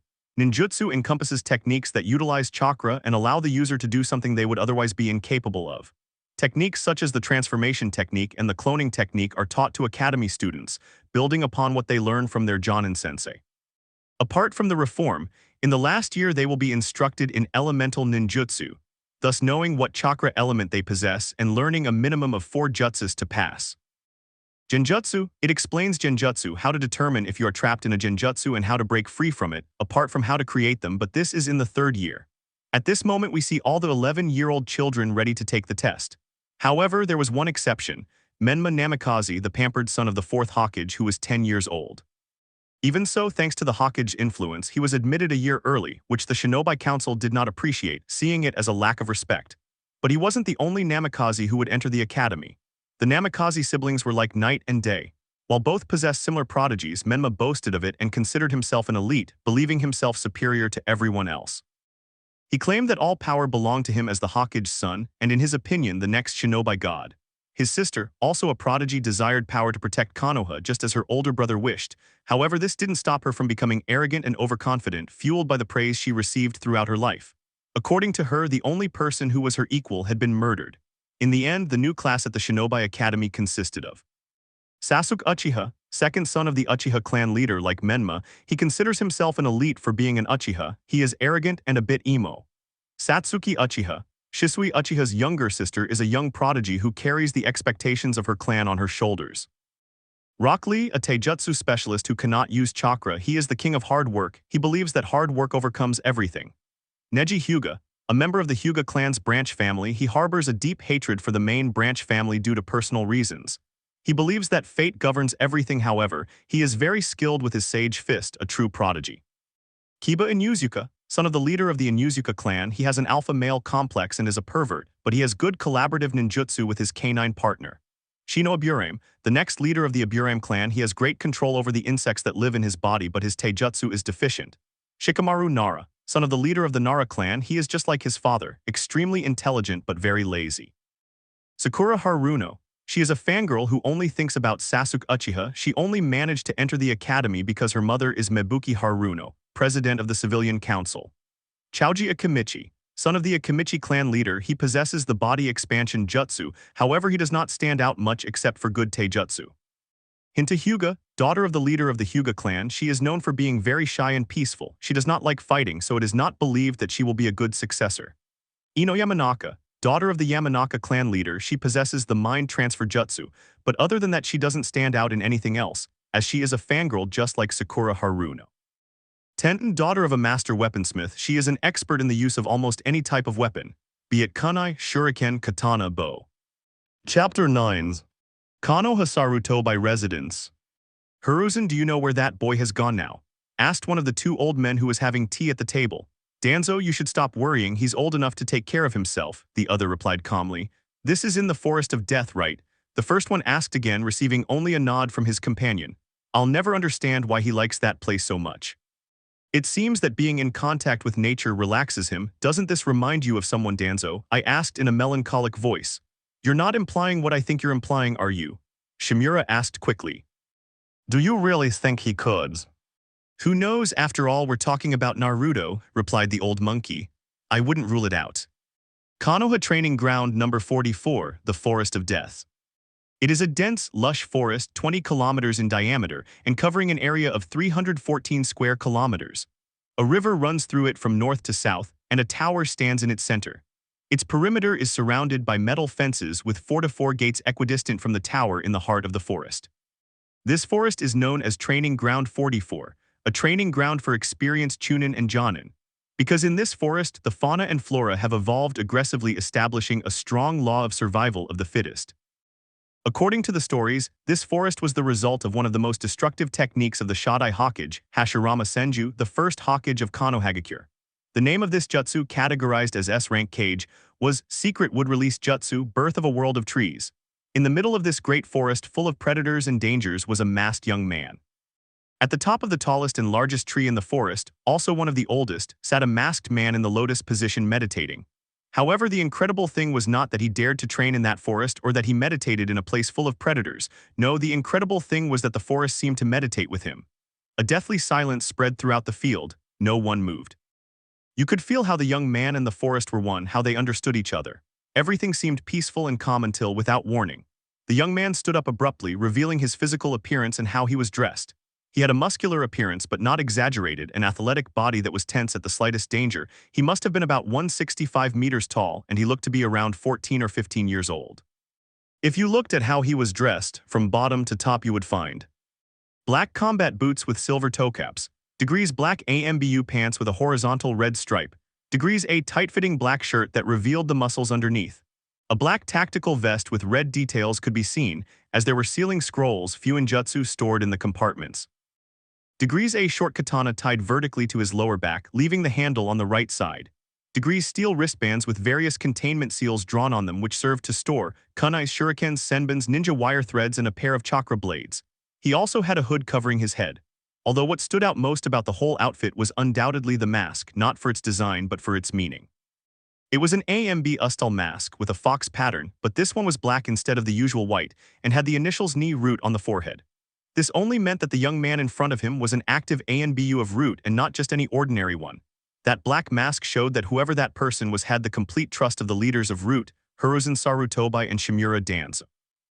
But getting back to the young man, he was standing in the treetop, looking at a specific location, the south entrance. It seems they need me, the ANBU have entered the forest, the masked young man said before disappearing in a water shunshin. Konoha Sarutobi residence. Back in the central room of the Sarutobi complex, the two old men were drinking a cup of tea. But as if a guest had arrived, they put the cups down on the table and looked at a specific point in the room, a few steps in front of them. Seconds later, the masked figure who had been in the Forest of Death moments before was standing before the two elderly people, one knee on the ground and the other bent, his left arm with a fist on the ground and his right arm folded over his knee. His head was bowed in respect before the two people standing before him. Danza-sama, Hiruzen-sama, what do you need from me? The young man asked in a respectful voice, although if you looked closely it had a playful touch. Skip the formalities, we all know that it's not necessary among family, and take off that hood already. The young man then removed his hood, revealing a chestnut mane that fell over his head, giving him a fierce appearance. You can take off your mask, Danzo said. The henge isn't necessary here. Having said that, he removed the mask. Beneath it was a fine and attractive face of a teenager, with sapphire-colored eyes that hypnotized you and fleshy lips that drew you towards them. The most incredible thing was that once the mask was removed, her brown hair changed to a scarlet red that looked very real. That person was Naruto Uzumaki. What's up, hee, why did you call me? I asked, this time with a more familiar tone. We need you to undertake a special mission. Those words, accompanied by the third Hokage's serious expression, piqued the young man's interest. We need you to take a genin team. Silence, that's all you could hear in that place. Were they serious? A genin team, him, he practically lived in hiding. Me, why? The young man questioned. There had to be something more behind those words. There are two girls in question who are difficult to place on any other team, Danzo said calmly. One of them is Shisui's younger sister. Upon hearing that, Naruto looked seriously at the old shinobi. He knew that Naruto owed Shisui a debt and that he wouldn't refuse to help if his sister was in trouble. They had him cornered. Okay, tell me what's wrong. The redhead finally gave in. That girl, Satsuki Uchiha, is a prodigy with the Sharigan. Even though we're in times of peace and life-or-death situations aren't as frequent, she managed not only to awaken the Sharigan at age 10, but to improve it to a practically mature Sharigan before graduating from the academy, possessing 2 tamo in each eye.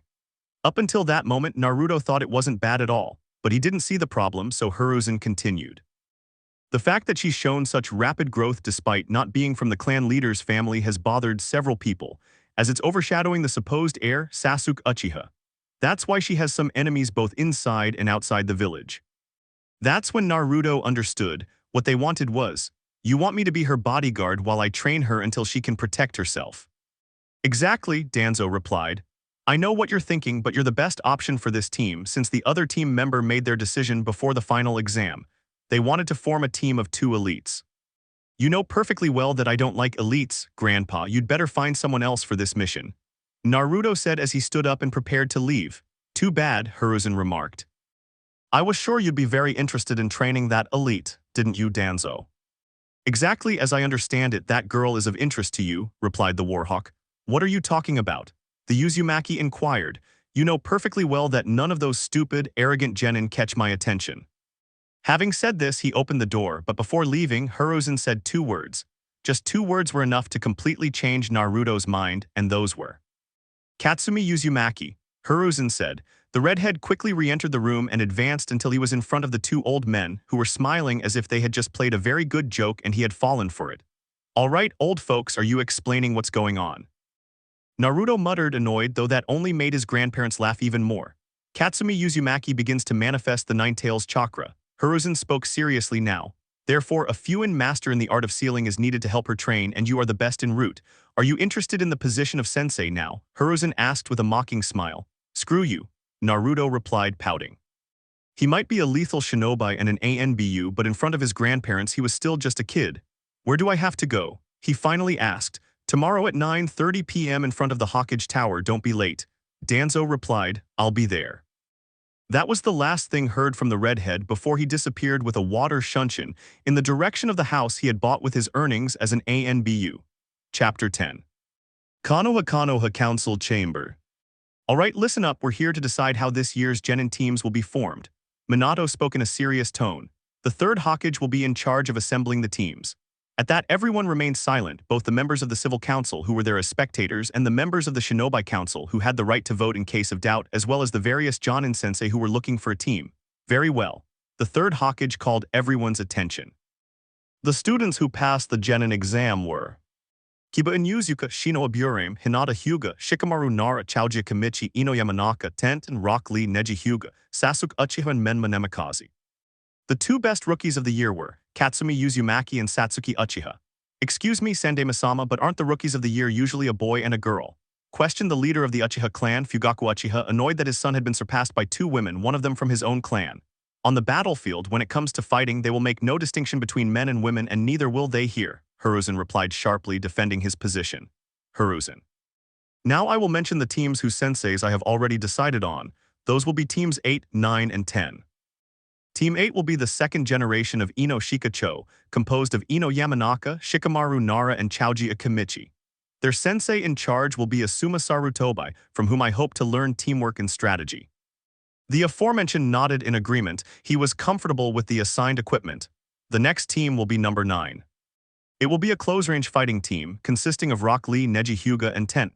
Your sensei will be Might Guy, and I hope that, as Konoha's greatest taijutsu expert, you will create a lethal close-range team. I will make the flames of youth burn brightly in those young men. That was the only response the third Hokage received from a strange subject wearing green spandex, although no one seemed to find it strange. Very well, continuing with Team 10. This will be a tracking team made up of Kiba and Yuzuka Shino Aburame and Hinata Hyuga. Their sensei in charge will be Kurenai Yuhai, from whom I hope she will teach her team to find even the most elusive enemy. So be it. It was the response of a rather beautiful young Kunoichi who was wearing a dress made with rose prints. Continuing with the team assignments, we still need to assign Menma Namikaze, Katsumi Uzumaki, Sasuke Uchiha, Sakura Haruno, and Satsuki Uchiha. The fourth Hokage said, drawing everyone's attention, I propose that Menma and Katsumi be on the same team. They're used to fighting together and would do well in a two-person team under Kakashi Hatake's supervision. Everyone thought the fourth Hokage's proposal was excellent. The two sons of their Hokage being trained by his student would be a formidable team. It was about to be approved until... Minato, are you the one who puts together the teams? I heard Hiruzen's annoyed voice, who seemed very angry. At this, Minato quickly backed down. It wasn't a good idea to anger someone known as Shinobi no Kami. No, Hiruzen, but this seems like the best option to me. Or do you have someone better in mind? He asked, certain that there was no ninja better than Kakashi willing to be the sensei of some genin, since he had practically had to force him to accept. Yes, I have it, Hiruzen said confidently, piquing everyone's curiosity about who he was referring to. Team 11 will consist of Katsumi Uzumaki and Satsuki Uchiha, the two best Kunoichi of this generation, and it will be a special team. This caught the attention of everyone present. It was indeed an interesting team, but it would require a very versatile sensei to face this challenge. Who did the professor have in mind? And who was supposed to be the sensei? Minato asked angrily, since his proposal to have his children together had gone down the drain if only he knew, but he was also intrigued by who, according to Hiruzen, was better than Kakashi Hatake for the position. That's a simple question, Hiruzen Sarutobi replied calmly, savoring the moment as he watched everyone's curious faces except for Danzo, who was having a great time. Do you know the root Anbu Kuro Kitsune? When he said the name, chaos took over the room, and it was no wonder. Kuro Kitsune was an Anbu who appeared a year ago in the ranks of Root. In just 1 year, he had earned a place in the bingo book with the rank A, the same as Kakashi, Asuma, and Guy, and not only that, but he had obtained the Black Mask of Root, a symbol that he enjoyed the protection of the third Hokage and Danzo Shimura, as well as their trust. It was a complete mystery because no matter how much research had been done, nothing was known about his past or who he was. He had simply appeared one day out of nowhere and was now rising to incredible levels. Finally, Minato Namikaze was the first to recover from his shock and decided to ask, what would an Anbu like a genin team want? He asked hesitantly, since if he had a genuine motivation, it was clear the council would approve this team before those of his sons and Kakashi. Many of you here have tried to find information about him before without much luck. However, today I'll tell you a little about his past so you can understand his motivation. At this, everyone quickly fell silent and listened attentively. It was too interesting a topic to miss. Kitsune grew up in Konoha's red light district, more specifically in an orphanage, and it wasn't until he was about 8 years old that he joined the Root project. Since then, he has never revealed his face. However, before joining Root, he wasn't very well liked. Let's just say he only had one friend. This information surprised most of those present, but they didn't understand why there was interest in the two genin, so in the end someone asked, "And what interest does that brat have in my daughter, if I may ask?" Kushina asked, annoyed. She didn't like someone so young and powerful associating with her child if she didn't know his intentions. After what happened with Naruto, she became very overprotective. As always, you lack tact, Kushina, the third Hokage rebuked her, causing her to lower her gaze. Kitsune believes she must help your daughter train and keep her safe because she owes it to her best friend since he had a close relationship with your daughter. At this comment, Minato became annoyed. He wanted an answer now, no more evasions, and he let Hiruzen know this, who only sighed with impatience and replied that they should let him finish the story. Kitsune had to take the entrance exams for Root 8 years ago, and to do so he had to leave his best friend alone for the 2 days the exam lasted. But before saying goodbye, they made a promise. If Kitsune got into Root, he would help his best friend fulfill a wish. Do you want to know what that wish was? Hiruzen asked, receiving a quick collective affirmation, to see his younger sister. This statement puzzled everyone except Shikaku Nara, who, a few seconds later, connected the dots and jumped up in disbelief, staring at Hiruzen for any sign of deception. Everyone looked at Shikaku in surprise except for Hiruzen, who was smiling at him. Without losing that smile, he said, "It seems you've already discovered who Kitsune's best friend is. Could you tell your comrades his name?" Everyone expected the Jonin commander of Konoha, one of the smartest men on the elemental continent, to give his answer. However, the leader of the Nara clan remained silent, as if weighing whether or not it was the best option to respond. Finally, he let out a long sigh, became serious, took a breath, and dropped the bombshell, Naruto Uzumaki. 2 words were all it took to create a deathly silence in the council. Even after so much time, that name still left a bitter taste in the mouths of those present. Everyone was lost in their thoughts, trying to figure out if it was true or not, but in the end they all came to the same conclusion. Kitsune was Naruto Uzumaki's best friend and wanted to train Katsumi as a favor to his deceased friend. After this, Kushina spoke, "Where is Kitsune? I want to talk to him. She'll be here in half an hour." That was the only answer Uzumaki received. Now let's finish the Jonin Sensei appointments. After that, Team 7 was left with Menma Namikaze, Sasuke Uchiha, and Sakura Haruno with Hate Kakashi as their sensei. Everyone was getting ready to leave. It was late and they wanted to go to their different homes to rest until they heard Hiruzen scolding the air and everyone turned around. "You're late. Didn't I teach you to be punctual?" Hiruzen asked, seemingly to no one in particular, until a figure appeared leaning against one of the walls. "And you know perfectly well that you shouldn't use camouflage jutsu in the council chamber." "I'm sorry, Hiruzenjiji," the ANBU replied calmly. People were surprised by how he addressed the third Hokage, but even more so when they saw the black fox-shaped mask he wore. "The truth is I couldn't resist and went to see Katsumi. It had been a long time since I'd seen her. She's grown so much, she's clearly gotten stronger." Every word she said was filled with affection, as if she had been waiting a long time for this moment and it had finally arrived. "Kitsune, couldn't you wait until tomorrow to see the girl?" Danzo asked, dejected. "Where's your ANBU discipline?" Everyone tensed up at Danzo's intervention. Danzo's attitude towards his ANBU was well known. He was strict and greatly feared for his rigorous training. Everything pointed to Kitsune having problems or not. "Come on, Danzojiji, you know I've wanted to see Katsumi for a long time, but with all the missions I have, I don't have the time. What did you expect me to do?" replied the masked man. All right, but try to think more before you act. You're still very impulsive." That was Danzo's only response, which earned a sound of disagreement from the ANBU, causing both Hiruzen and Danzo to burst into laughter. Those present were impressed. Not only did the masked young man treat Danzo with familiarity, but he also made him laugh. Who on earth was this young man? "Excuse me, Kitsunesan, is it true that he was a friend of my son?" Kushina Uzumaki asked. Upon hearing her voice, the AMBU's cheerful mood changed abruptly. He became like a root from the old rays, cold and without feelings, and fixed his icy blue eyes on the woman. "You're mistaken. I was Naruto's friend, but he's not your son." Those words pierced Kushina's heart like needles and drew everyone's attention. "A mother is the one who raises, educates, and gives love, and as far as I know, you were never any of those things to him, so I would appreciate it if you understood your place." After saying these cold words and without allowing time for any reply or response, he turned towards Hiruzen. "Third Hokage, I'll take my leave. I'll report to the academy at the agreed-upon time if you'll excuse me," and with that, he simply vanished in a water shunshin, leaving everyone stunned and with a bitter taste in their mouths. "The meeting is over," Hiruzen said coldly. "Everyone leave now." Chapter 11. Konoha Academy. At this moment, the 14 boys and girls who graduated from the Shinobi Academy were waiting for their teacher Uruka to arrive and announce the team assignments. Everyone was very nervous about who they'd be paired with. In fact, 2 fangirls were screaming that they'd be paired with their Sasuke-kun because it was a test of love. Aside from those 2 crazy girls, the others, while nervous and talking, behaved better. Suddenly the door opened, revealing a Chunin with brown hair tied in a ponytail and a large scar on his face. When the man saw that they were ignoring him, he used chakra on his vocal cords and shrieked, "Silence."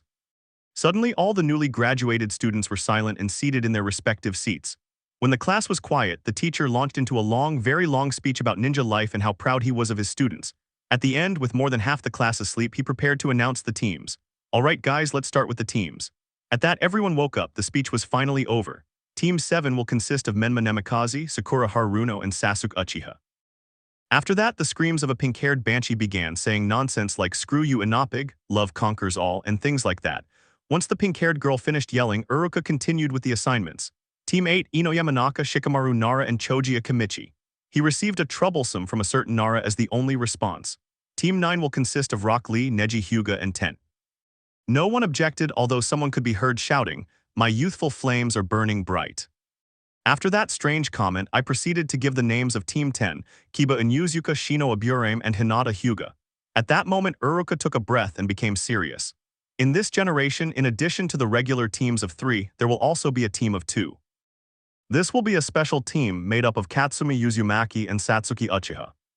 Once he finished speaking, it wasn't long before a barrage of criticism rained down from a dark-haired man with ducktail hair and a blonde with delusions of grandeur. They were blinded by their own biases, convinced there had to be a mistake, that they should be the ones on a special team since they were the elites. Silence, the young professor yelled, using all the chakra he could muster in his vocal cords. There's no mistake. They were specifically requested by one of Konoha's best ANBU to be his students, so be quiet and let me finish.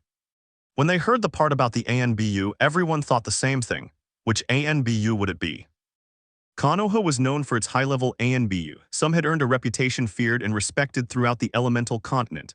Like Karasu Kroitachi Uchiha, Ryu Dragon Shisui Uchiha, Nico Cat Yugo Yuzuki, Inu Dog Kakashi Hadake. And many more. In fact, there was one who had gained a lot of strength in the last year, Kitsune Fox Naruto Uzumaki. Although it was impossible for any of these 5 ANBU to request a Genin team right, while everyone was lost in thought about what ANBU might be, the door opened and 3 Jonin entered, followed by the 3rd and 4th Hokage. All right, everyone, the 4th Hokage said calmly. Everyone stopped what they were doing and listened attentively. I'm going to call out your senseis, and you'll go to your assigned training grounds with them to begin working. Kurona Yuha, you stay with Team 8, go to Training Ground 8. Might Guy, you will go with Team 9 to Training Camp number 9. Next up is Asuma Sarutobi, you'll keep Training Ground 10 along with Team 10. I was about to continue when the door suddenly opened, making a lot of noise, and Kushina Uzumaki entered, grabbing Kakashi Hadake by the ear. I'm sorry to interrupt, Minato, but if I hadn't brought Kakashi, I would have been 3 hours late. That was all the redhead said, and all the adults present agreed with her. As I was saying, continued the blonde Hokage, the next one will be Kakashi Hadake, who will train Team 7 at Training Ground 7. At that, Menma and Sasuke smiled proudly. Kakashi was an incredible ninja. They surely had the best teacher of all, just what they deserved as elite ninjas, or so they thought. And to finish up, Minato said to get everyone's attention, Team 11 with their sensei. He could not finish speaking because a whirlwind of water formed in front of him from which a masked red-haired youth emerged. My name is Kitsune, Team 11, stand up. That was all the ANBU managed to say amidst all the confusion. Everyone was in shock. The students were shocked that ANBU Kitsune had chosen a Genin team.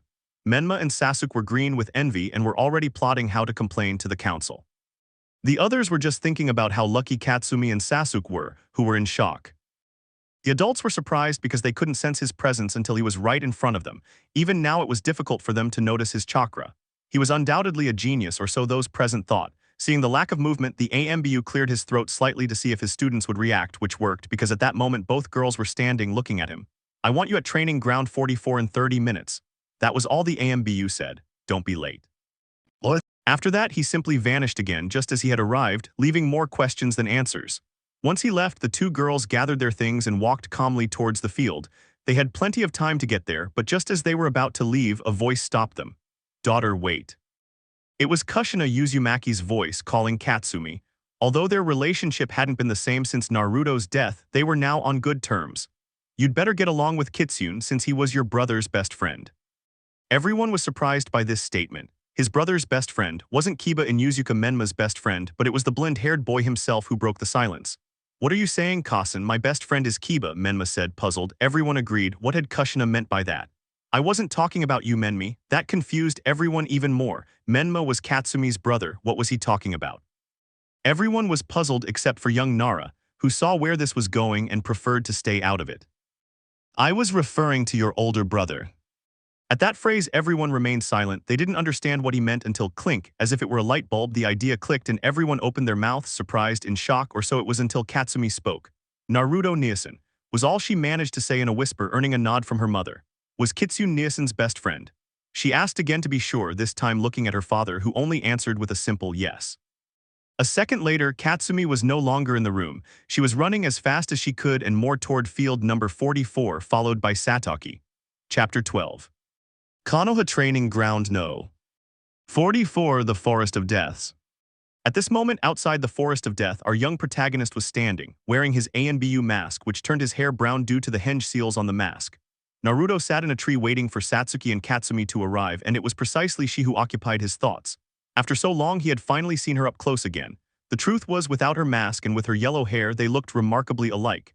He was nervous, incredibly nervous.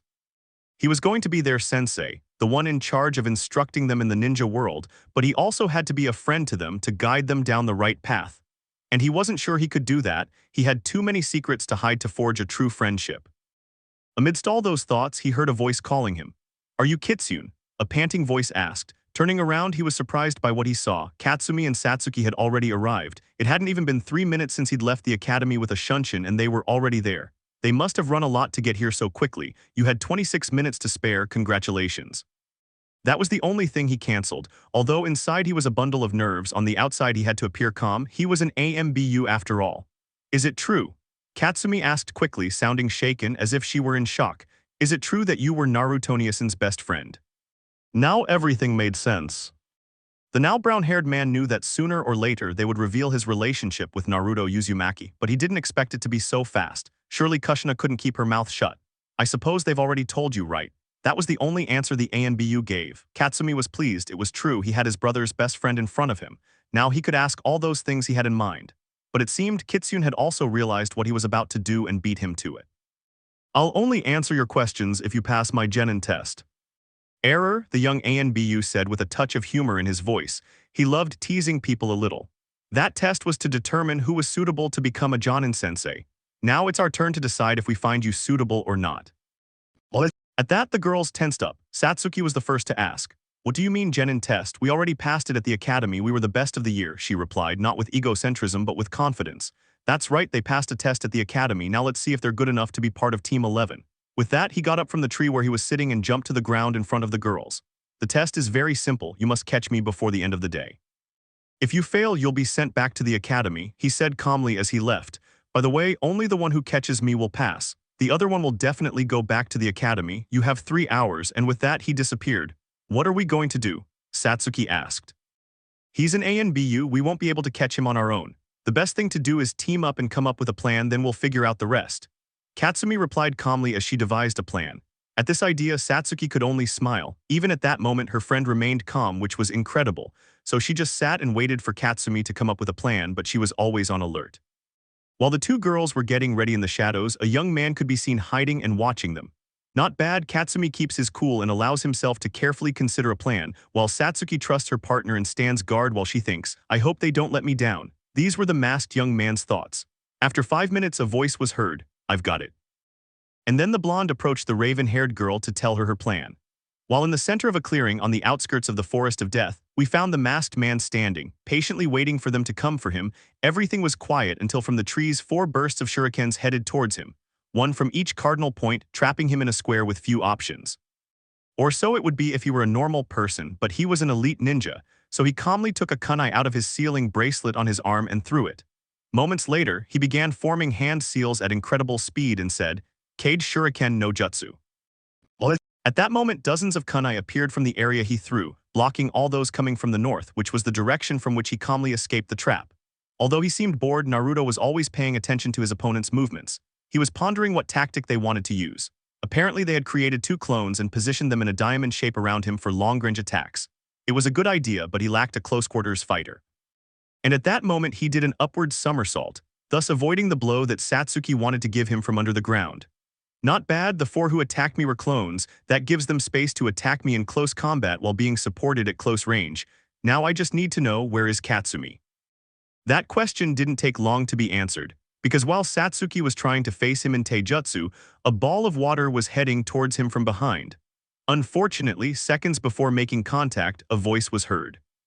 Daten Kabuya no Jutsu earth element, rock wall, and a large wall appeared behind the masked man who had his hands on the ground as a sign of having used the jutsu. Well, an Uchiha fighting in taijutsu while an Uzumaki backs her up with long-range ninjutsu. What a terrible combination. She said with excitement in her voice this would be more fun than she had thought. At that moment, the raven-haired woman concentrated chakra in her eyes, revealing a Sharigan with 2 tomos in each eye, shining brightly, and launched her attack. For the next few minutes, it was a pure taijutsu fight against the Uchiha while he was forced to dodge the kunai with explosive seals and the Suten jutsus that were sent to him from the trees. "This ends here," the young ANBU heard as a redhead emerged from the trees. We're going to capture you now. And with a kunai in each hand, she lunged at him, while Satsuki in the distance drew a Fuma shuriken and tied ninja thread around him. The fight against the blonde was entertaining. Although she didn't have the reflexes that the Sharigan gave Satsuki, she did have a monstrous strength that was frightening. In a burst of speed, the young woman launched a kick at Naruto's head, which he blocked with his right arm. Then, using her free leg, she threw another punch, this time at the Anbu's ribs, but it was stopped by his left knee, leaving Katsumi with no options, or so she thought, until the girl smiled and said, "You lost?" After saying this, the girl dissipated into smoke, a Kage Bunshin no Jutsu. Impressive for a genin to use that technique, the Anbu thought in surprise, but that surprise didn't last long when the Fuma shuriken approached him at a dangerously high speed, where he was forced to use chakra in his feet to be able to make a quick jump to the right, and that it passed just to his left, grazing him. What he did not expect, and what greatly surprised him, was that just when the Fuma shuriken was on his back, it also exploded into smoke and Katsumi appeared with a smile on his face. They had used the henge to deceive him. At that moment, the girl threw the kunai she had in her hand towards Satsuki. The kunai had the ninja thread attached, causing Naruto to be caught in the middle of the thread trap, which was quickly pulled, thus trapping the Anbu between two smiling young people. The girls were exhausted. They had used all the chakra at their disposal to catch the subject, and they had succeeded, even though the Anbu was gentle with them and practically used no ninjutsu, only taijutsu. They were able to catch him, or so they thought, until they heard some applause. They quickly turned their heads toward the tree from which the applause had come, finding the masked man looking at them with amused eyes as if he had thoroughly enjoyed the spectacle. The girls, meanwhile, were confused. What had happened? Who had they caught? While there were two individuals, it was impossible that the one they had captured was a shadow clone. They had dealt him too many blows. So what happened? Seeing their confusion, the masked man explained. The one you captured is a Mizu Bunshin no Jutsu. Water clone technique, an A-rank technique that allows the user to create a copy of themselves with 10% of their chakra, and this copy won't disappear until it's defeated. Interesting, isn't it? The two girls were in shock. Had they been fighting a clone the whole time? And damn, that technique was incredible. They wanted to learn it, although now that they had lost, they would have to wait until they graduated from the academy to do so. They haven't been able to capture me, the Anbu's voice said seriously. Therefore, they are approved. What? That was the scream of the two girls that could be heard throughout the forest. Honestly, it was impossible for two genin to capture an Anbu. The test was really designed to see their teamwork and ninja skill, the young man with brown hair began to explain. I wanted to see if they would fight together, even though I said only one would pass, and how good they were, and you impressed me. You're very talented. Well, I want you to remember one thing. In the ninja world, we live off the missions given to our village, and it's very important to complete them to maintain a good reputation on the elemental continent and prevent anyone from trying to harm us. That's why those who fail missions are considered scum, the Anbu said seriously, capturing the girl's attention. But those who abandon their friends are worse than scum. This is Konoha, and here we value the will of fire within you. I'm sure you will become great Kunoichi. He said the last part while placing his hands on the girls' heads and ruffling their hair, a sign of affection. At that moment, both felt an enormous joy wash over them. It was wonderful to be stretched by someone like Kitsune. But amidst all the joy, Katsumi realized something. So, you can ask me anything you want, little one, you've earned it. The Anbu replied in an affectionate tone as he sat down on the ground. This was going to be a long chat. Meanwhile, elsewhere, some of the most important people in Konoha watched this with wide eyes. Konoha Council Chamber. I already told you he'd be an excellent sensei, the old monkey said calmly, puffing smoke from his pipe. There's nothing to worry about. At that moment, the Shinobi Council was gathered in the council, as well as the clan leaders, the Hokage advisors, and the Jonin sensei of the other teams. It seems Sandaime-sama was right, Fugaku Uchiha added calmly. Without a doubt, what Itachi told me about him wasn't an exaggeration. He's an incredible shinobi. If I'm not mistaken, Itachi did some missions with Kitsune and Anbu, right? The blonde Hokage asked, earning a nod from Fugaku. And what did he tell you about him? Initially, Minato orchestrated all of this to test the credibility of this Anbu member. While his motives were noble, that didn't mean he shouldn't be monitored. He had to be a capable sensei to train such a team. But now, after witnessing and hearing that speech, he became even more intrigued by the young man. He certainly liked him. Itachi told me he's highly respected within Anbu and Anbu root because he always completes his missions without putting his comrades at risk of death. In the end, he always manages to ensure no one gets killed, and considering the nature of Anbu missions, that's incredible. Fugaku said, surprising everyone. That kid was good.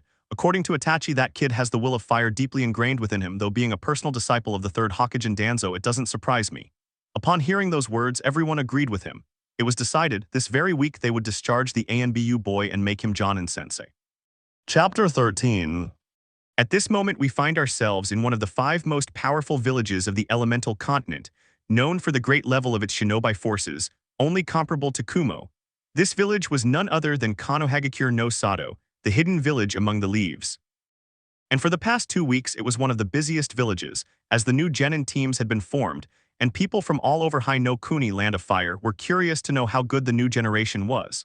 For the time being, they were only allowed to do drank missions, since they didn't have much experience in fieldwork and needed to improve their skills before they could go outside the village. Or at least that was the case with most teams, but Team 11, led by the newly appointed Jonin-sensei Kitsune, was the exception. This sensei made it clear at the meeting what his team was going to do. Flashback 12 days ago, Konoha Council Chamber. At this time the Konoha Council was meeting, as they did at least twice a week, to discuss the main issues of the village. Once the preparations for the wave of missions that would come their way were finished, since everyone wanted to meet the new genin, they went towards the last topic that occupied their minds. Alright, it's time to begin the voting for Kitsune's promotion to Jonin-sensei, Minato said calmly, tired of all the paperwork. Votes in favor. The entire council raised their hands, including the leaders of the Hyuga clan and the Uchiha clan who usually went against the others. In that case, I speak, drawing the attention of the others, Hiruzen Sarutobi. Send for Kitsune, have him come immediately. Having said that, an AMBU from Rays shot out of the shadows in search of his captain. No more than 10 minutes passed before, through a water shunshin, he appeared in the middle of the Kitsune room wearing his usual clothes. Why have I been summoned? Kitsune asked in an annoyed tone. At this, some of those present, like Kushina, tensed up. They wanted to get on Kitsune's good side so they could talk to him, but it didn't seem to be working. We've called you here to appoint you as a Jonin, Hiruzen replied, as if Kitsune's annoyance didn't affect him, but considering he was his grandson, there wasn't much of a problem. After several minutes discussing some trivial matters such as schedules, free time, when he would leave ANBU and things like that, they proceeded to give him the Jonin uniform. I suppose you're going to take off that mask, aren't you? Minato asked curiously, which made everyone look at Kitsune with interest. Now that you're no longer an ANBU, it's not necessary to wear the mask, so you can take it off. I don't think so, the time for that hasn't come yet, he replied, grabbing his Jonin uniform and turning to leave. Konoha isn't ready for me to take off my mask yet. Everyone was surprised by this, but they decided not to dwell on it. They were more focused on the fact that Kitsune had made it clear that his team would only be doing crank missions. They weren't going to spend their days chasing cats and painting fences. End of flashback. After that, Team 11 spent the next 2 weeks completing a total of 6 crank missions. That's practically 1 mission every 2 days, and considering that ninjas get a day off after each crank mission, it was 1 mission per day. The schedule Kitsune gave them was very strict. On odd days of the month 1, 3, 5, they would do crank missions until they were used to missions of that caliber, while on even days 2, 4, 6, they would train. His training plan would be as follows. They would meet at 8:00 a.m. outside Training Ground 44. From 8:00 to 10:00 a.m. they would warm up, followed by Taijutsu training. With Satsuki they would refine the Uchiha clan's Interceptor Fist, while with Katsumi they made a deal. Kitsune would teach her own taijutsu in exchange for her not teaching it to anyone else. From 10:00 to 11:30 a.m. they would practice chakra control to rest their bodies. This involved balancing a leaf on their bodies, walking in water, and other exercises. From 11:30 a.m. to 1:00 p.m. they would have a practice match to assess the results of their training. So far they had only had 9 sessions, since if the mission allowed it, Kitsune also trained them during the missions, which were usually escorting nearby villages, and that's why they had time, and so far their taijutsu had improved by leaps and bounds, especially Katsumi's, who 3 days ago had managed to learn the katas, which was the first of the 5 levels. Kitsune's taijutsu was called Tetsu no Ken, Iron Fist, due to the power of its blows. It was similar to Goken, Strong Fist, in its strength and speed, but in Goken the fighter uses great physical strength to cause damage, while in Tetsu no Ken the user applies blows charged with chakra, and considering the vast Uzumaki reserves, if the user had good control it was terrible. The levels were: Level 1, learn the basic defense and attack katas to be able to fight. Level 2, gain an understanding of human anatomy to strike the body's pressure points and disable joints. Level 3, coat the fists and feet with a layer of condensed chakra, allowing the user to increase their striking power by 1000%, 100 times more than normal. Level 4, add elemental chakra to the strikes with different results depending on the element used. Level 5, increase the coating to the entire body, creating armor like the Reikage, Reiten no Yoi, lightning armor. But putting training aside, our protagonists were now entering a special building, prepared to receive their mission. Konoha Mission Assignment Room. This was the nerve center of Konoha, its livelihood. Hundreds of people arrived here daily requesting that Konoha Ninja undertake all sorts of missions for them, or at least drank, crank, and brank missions. Higher rank missions were discussed and ordered in the Hokage's office. At this moment, Team 11 was entering through the door to request a crank mission when they heard a lot of movement. They went to see what was happening and asked if they could help when. Team 11, it's lucky you're here. The Hokage spoke hurriedly. I have a brank mission for you with the possibility of being promoted to A rank. They were surprised by that. A brank would already be difficult for their girls, but an A rank with only 2 weeks of preparation. It was impossible if it were at least 2 months. Hokage, with all due respect, it's too early for them, Kitsune said, looking at her 2 students. I lost. That was Minato's only response. But I received a report from Kakashi. The crank mission I gave you has been upgraded to brank due to an attack by 2 Chunin, and the appearance of a Jonin which would raise it to A rank is also possible. They need help, and you're the only available team. Before Kitsune could speak, he heard a voice. Is Menma in danger? Katsumi asked, alarmed. Although they didn't get along great, he was still her little brother and she wasn't going to leave him alone. At the thought of Menma facing a Jonin, something inside Naruto hurt. He wasn't going to allow his Otauto younger brother to be killed even if it meant losing his mask. Girls, go home and get ready. We'll be leaving through this door in 25 minutes. Kitsune declared in a commanding voice, her change of mood evident to everyone in the room. Give me the mission details, Hokage, and don't worry, I'll bring Menma and the others home. The Hokage was puzzled by this, wondering why he suddenly seemed so worried. Then he remembered what Hiruzen had said about him and Naruto. If that boy wanted to protect and train Katsumi because she was Naruto's sister, that also extended to Menma, didn't it? Here you go, he said as he handed her a roll with the kanji Ola. Good luck. No sooner had the Hokage finished speaking than Kitsune disappeared, reappearing at the entrance of Root's base. Normally, for a mission with his team, what he had at home was enough, but this time he wasn't going to take any risks, so he went inside the base to get his most lethal weapons. Anyone who laid a finger on his brothers would pay in blood. Konoha East Gate 20 minutes later. At this moment, both Satsuki and Katsumi had just arrived. They had left a note at their homes with information about the mission, while they were getting their equipment, and they were ready. They heard their sensei's voice behind them.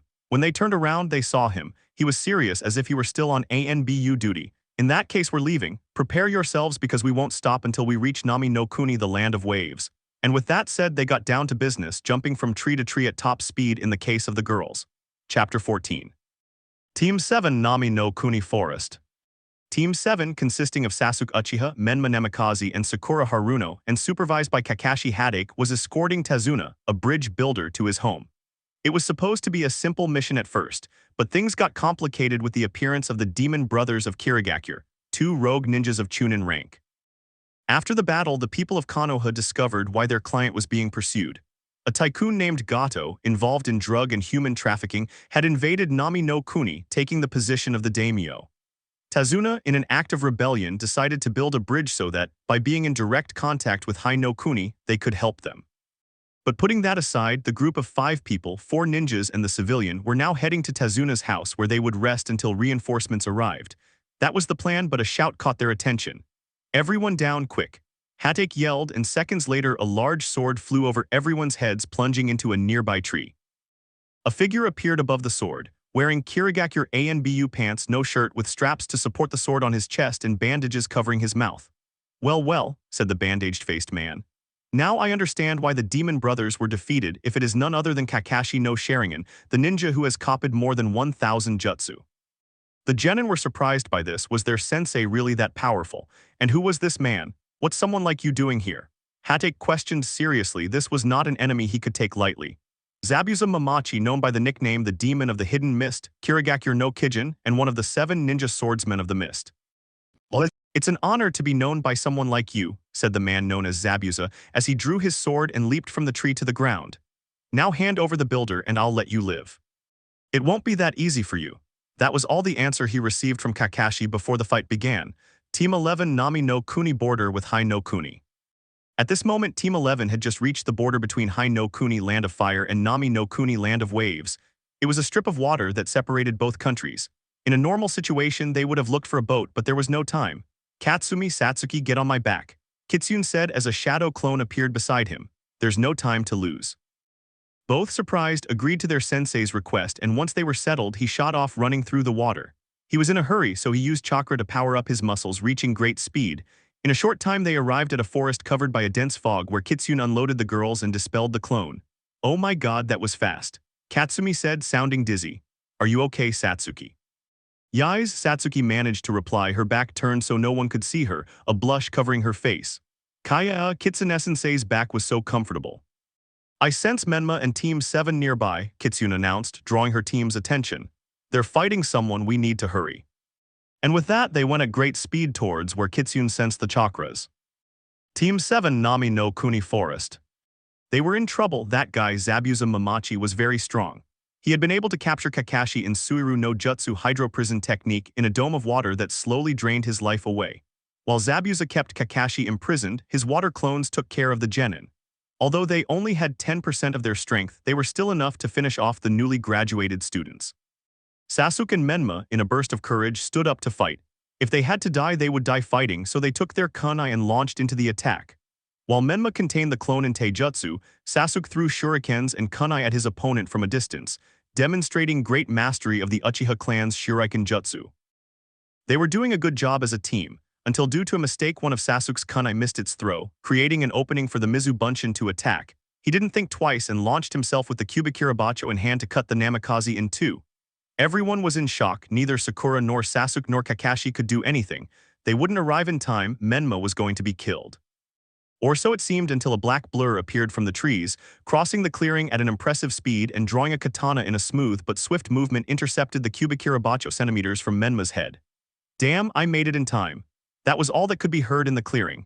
Everyone was in shock at the masked man's tremendous speed. Seconds later, two more figures fell from the trees into the clearing. They appeared to be exhausted at the limit of their strength. "Kitsune-sensei left us behind, we can't keep up with his speed," one of the girls commented, and there were two reactions in the clearing. The Konohanen were taking lives while Zabuza kept Kakashi prisoner. His water clones were dealing with the genin, and although they only had 10% of their strength, it was still enough to finish off the newly graduated students. Sasuke and Menma, in a burst of courage, stood up to fight. If they had to die, they would die fighting, so they took their kunai and launched into the attack. While Menma contained the clone in Taijutsu, Sasuke threw shurikens and kunai at his opponent from a distance, demonstrating great mastery of the Uchiha clan's shuriken jutsu. They were doing a good job as a team, until due to a mistake one of Sasuke's kunai missed its throw, creating an opening for the Mizu Bunshin to attack. He didn't think twice and launched himself with the Kubikirabacho in hand to cut the Namikaze in two. Everyone was in shock. Neither Sakura nor Sasuke nor Kakashi could do anything. They wouldn't arrive in time. Menma was going to be killed. Or so it seemed, until a black blur appeared from the trees, crossing the clearing at an impressive speed and drawing a katana in a smooth but swift movement, intercepted the Kubikirabacho centimeters from Menma's head. "Damn, I made it in time." That was all that could be heard in the clearing. Everyone was in shock at the masked man's tremendous speed. Seconds later, two more figures fell from the trees into the clearing. They appeared to be exhausted at the limit of their strength. "Kitsune-sensei left us behind, we can't keep up with her speed," one of the girls commented. This elicited two reactions in the clearing. The Konohanen were overjoyed. Reinforcements had arrived, and it was Special Team 11 with Kitsune as their leader. On the other hand, Zabuza knew the person in front of him would be trouble. His speed and the skill with which he stopped the attack were proof of that. But when he heard the name, he tensed up. Kitsune, that was trouble. "I'm sorry I left you behind, girls," the masked Jonin replied kindly. "But I couldn't let Menma die, I'd never forgive myself." Everyone was surprised by that sincere answer. Menma looked at the masked young man with a questioning expression. She had many questions. At that moment, Zabuza's clone took the opportunity to jump back and retreat, thus gaining ground on Kitsune. "This is going to be annoying. I didn't expect to find someone like you here," Zabuza said from the water, clearly disgusted. The ANBU genius from Root Kuro Kitsune, a ninja who uses Suten and Daten with great skill in Kenjutsu and Fuinjutsu, who gets an A rank from the bingo book with children. Everyone was surprised by that description. Kitsune was known to the ninjas within Konoha, but they didn't expect him to be famous outside of it as well. "Those kids, as you call them, are my team and they're very talented Konoichi," Kitsune said calmly, analyzing the situation. At this comment, both girls blushed. "And I'm here to take Team 7 back, so I'd appreciate it if you let Kakashi go before I have to." Faced with this threat, Zabuza's 4 Mizu Bunshin took up fighting positions in front of Kitsune, protecting the original. "Seriously, Mizu Bunshin, you won't be able to stop me with that, fight yourself," Kitsune warned as he unsheathed his katana. "Don't you think you're a little too confident?" Mamachi asked arrogantly. After all, I am one of the 7 ninja swordsmen of the mist. In this case, I'll test just how powerful a shinobi-katana is, he said, assuming a fighting stance that surprised everyone except Zabuza, who was alarmed. Against my Uzumaki kenjutsu. At this, everyone's eyes widened. The young people looked at Katsumi, surprised that someone knew the kenjutsu of her clan, something that even she didn't know. In contrast, the greats, both Zabuza and Kakashi, were in shock. If what he had just said was true and he was an Uzumaki master of kenjutsu, Zabuza would inevitably die. Uzumaki kenjutsu, form II Makashi, the form of containment, Kitsune said seriously. In the blink of an eye, the 4 Mizu Bunshin were covered in cuts and exploded on the spot, proving that 10% of Zabuza's power would not be enough. It seems you weren't lying. That was the only response he got from a now very serious Zabuza as he pulled his hand out of the water prison, freeing Kakashi. Since the Second Great Ninja War, no Uzumaki master has been seen alive. It's an honor to fight you. Having said this, they launched themselves at each other. Zabuza's style was brutal and ruthless. He used his great strength and the weight of his sword to deliver terribly powerful and forceful blows that were virtually impossible for a normal person to block. But he was not a normal person. He was using Uzumaki kenjutsu, form II, Makashi, the form of containment. Makashi is one of the most advanced forms of combat, katana against katana. Masters of this form develop unique methods of attack and defense, and they focus much of their training on combat techniques in case they lose or break their sword. No matter how much Zabuza attacked, his blows could not reach their target. They were all blocked or dodged by Kitsune with great skill. Damn it, the swordsman complained, cursing. I guess the stories of the Uzumaki warriors were true. I suppose it's time to end this, Zabuza Mamachi, the masked Uzumaki declared. You should feel flattered to have seen 2 of the 7 forms of my sword. Uzumaki kenjutsu, form IV, Adaru, the form of aggression. Once he said these words, he changed his pose, stretching his katana towards his rival while holding it with both hands next to his head. His muscles and sword charged with chakra and he shot towards Zabuza. The blows came and went quickly and acrobatically. In a quick movement, he launched a diagonal cut towards Zabuza's ribs, who using his great sword stopped it with difficulty. But before Mamachi could react, he did a pirouette in the air, kicking his rival in the face with chakra concentrated in his right foot, sending the bandaged-faced man crashing into the trees. Kitsune began to walk calmly, katana in hand, towards the Kiri swordsman, ready to deliver the final blow, until some senbins emerged from the trees and struck Zabuza in the neck, causing him to collapse instantly to the surprise of almost everyone. Thank you for tiring him out. A voice called from the bushes where the senbin had emerged, and a Kiri Anbu operative appeared from the same spot. I've been chasing him for a while now. You made my job easier, the Anbu said gratefully as he approached Zabuza's lifeless body. You're welcome. That was Kitsune's simple reply as she cleaned her katana and put it away. In that case, I'll take this body with me. There are many secrets that cannot be seen. And with that, he disappeared. Once the fight was over, he turned around, finding the builder, the 5 genin, and the Jonin sensei staring at him with shocked faces because of the battle he had against Zabuza, and it was no wonder he had defeated one of the 7 swordsmen of the mist in kenjutsu. We'd better head to the builder's house, Kitsune said quietly. Kakashi needs medical attention. And with that, she picked him up. Chapter 15. Team 7, consisting of Sasuke Uchiha, Menma Namikaze, and Sakura Haruno, supervised by Hadake Kakashi, along with Team 11, consisting of Satsuki Uchiha and Katsumi Uzumaki, led by Kitsune, were resting at Tazuna's house. After the fight with Zabuza Mamachi, the Konohanan group headed to the builder's house to regain their strength and treat Kakashi, who was suffering from chakra exhaustion. Once they arrived at the house, they met Tsunami, Tazuna's daughter, who looked strangely like Mikoto Uchiha, and they also met her son Inari, although they did not speak to him. At this point, the members of Team 7 were arguing loudly in the dining room while the girls of Team 11 were checking their ninja inventory.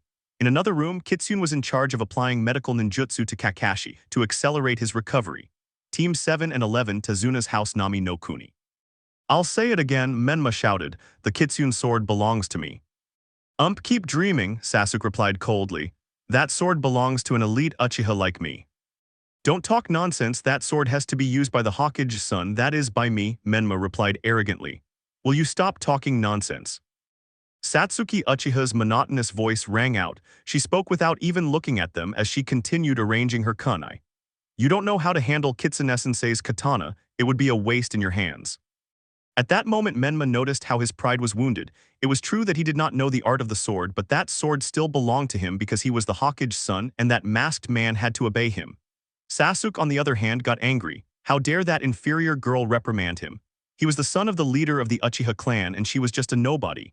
He was going to put her in her place. While the arrogant Uchiha was thinking all this, he lunged at Satsuki, who, because her back was turned, didn't see him approaching until he was very close. Sasuke had his fist closed, ready to connect a hard blow to the clueless girl. Everything seemed to be in his favor until he felt a slight breeze, and a second later the edge of a katana was at his neck, preventing him from moving. "You'd better control yourself, kid," said a man wearing a black fox mask in a cold voice. "Attacking a fellow member of the Leaf is a very serious crime," the masked man warned with a hint of malice. "Who do you think you are?" the Uchiha practically yelled. "I'm Fugaku Uchiha's son, you can't put a katana to my neck," the boy said angrily. "This mask says otherwise," he said, repeatedly tapping his black mask, implying that his high-ranking position in Root Anbu granted him privileges. "And to answer your question about who I think I am, I'm the sensei of those two girls, and if you do anything stupid again, you and I will be in trouble, and I bet you don't want that, right?" He finished, his murderous intent dripping towards Sasuke, causing him to shudder and nod quickly. "Excuse me, young man," the woman who had introduced herself as Tsunami said. "Is your partner all right?" "Don't worry, miss," Kitsune replied, changing his tone to a kind and warm one which made Tsunami blush and drew the attention of the others. "I'm a skilled medical ninja. I've already treated you and you won't be long in waking up," he stated, surprising everyone, especially Haruno, who was interested in that area since he had knowledge of medical ninjutsu. "Having said that, how about I help you prepare dinner?" Kitsune asked politely, heading to the kitchen to begin working. 20 minutes later, Hade Kakashi can be seen struggling down the stairs on the second floor, heading towards the table where all the members of Team 7 and 11, except for the senseis, and also Tazuno were sitting, waiting for dinner. "What happened, guys?" Kakashi asked, still confused by the fight. At that moment, Sakura proceeded to tell him everything that had happened in Kitsune's fight against Zabuza, and everything that had happened since they arrived at the house without skipping anything. "Kakashi-san, your wounds aren't completely healed yet. I'd advise you to sit down and eat something," Kitsune said kindly, approaching with several steaming, delicious-looking dishes. At that moment, everyone stopped paying attention to the table, and for the next 20 minutes they ate calmly, something rare for them, but they all agreed on one thing: Kitsune's food was delicious. The first to break the ice was Hade. "Tell me, Kitsune," he asked, his expression turning serious, knowing that he would be interrogated upon arriving in Konoha because of this incident. "Is it true that you use Uzumaki Kenjutsu?" At that, everyone fell silent. The truth is that they were very interested in this. The skill he had shown against Zabuza was incredible and his fighting style extraordinary. "That's right, why the question?" Kitsune asked calmly, amused. "As you know, the style isn't very common," Hade said. "It's so rare that no Uzumaki Kenjutsu master has been seen since the fall of Uzumaki in the Second War." "I know that perfectly well," the masked Uzumaki replied calmly. "Just as I know where this conversation is going, you want to know where I learned it so you can report it to the council, but I'm sorry to say that's not going to be possible. If those old men want something, they'll have to talk to me directly." In Menma and Sasuke's minds, they were already planning 1,000 ways to ask the council to force this Anbu to teach them that fighting style, so they would be invincible. Menma couldn't take it anymore and had to yell at him. "I order you to teach me that Kenjutsu style now." But all he got in return was a refusal and a dirty look. "Look, you damn Anbu, you're going to teach me whether you like it or not. When we get back, the council will force you," he said arrogantly. "Error." That was Kitsune's simple reply, as if Namikaze's threat was just nonsense, mocking him. "Kitsune is right," Kakashi added, explaining why Kitsune wasn't afraid of Menma, Sasuke, or the council. "He's a high-ranking Anbu member of Root. That black mask he wears shows he has the full support of the 3rd Hokage and Danzo Shimura, as well as control of Root's military operations, making him immune to the council's demands." At that, everyone looked at the young Uzumaki in surprise. It was incredible that at such a young age he had so much influence. Undoubtedly, the most shocked were the two boys from Team 7 who saw how their plans were going to hell. "Does that mean no one is going to learn that style of Kenjutsu?" Katsumi asked for the first time, sounding somewhat sad. "That seems to be the case. It's a shame. He was too powerful to be lost," Hade replied. "Mistake again," the masked man said calmly, finishing his tea. "I said I wouldn't show it to Menma or Sasuke, and there are two simple reasons. Degrees, they are not Uzumakis. Sasuke is an Uchiha and Menma renounced the Uzumaki surname using only Namikaze. Degrees, they are too arrogant to master this art." "However," Kitsune continued as everyone stared in amazement, "that doesn't mean I won't teach it to anyone. Ever since the teams were chosen, I plan to make Katsumi a master of Uzumaki Kenjutsu." "What?" Katsumi asked in shock, finally asking the question everyone was thinking. "What you heard, you will be my disciple in the art of the sword. Are you interested?" I asked in a kind voice, receiving a lot of yes from a very excited Katsumi. "If it's not too much trouble," Hade said, "could you explain the basics of Uzumaki Kenjutsu so we can understand it?" Kitsune thought about that request for a while. It was information that only he knew, however, they couldn't do anything with that information. Of course, he finally agreed, to the delight and curiosity of everyone present. Uzumaki Kenjutsu is the most complicated of all existing kenjutsu, since a normal one only has one style, perfecting it and dividing it into attack and defense. However, the one I use is different.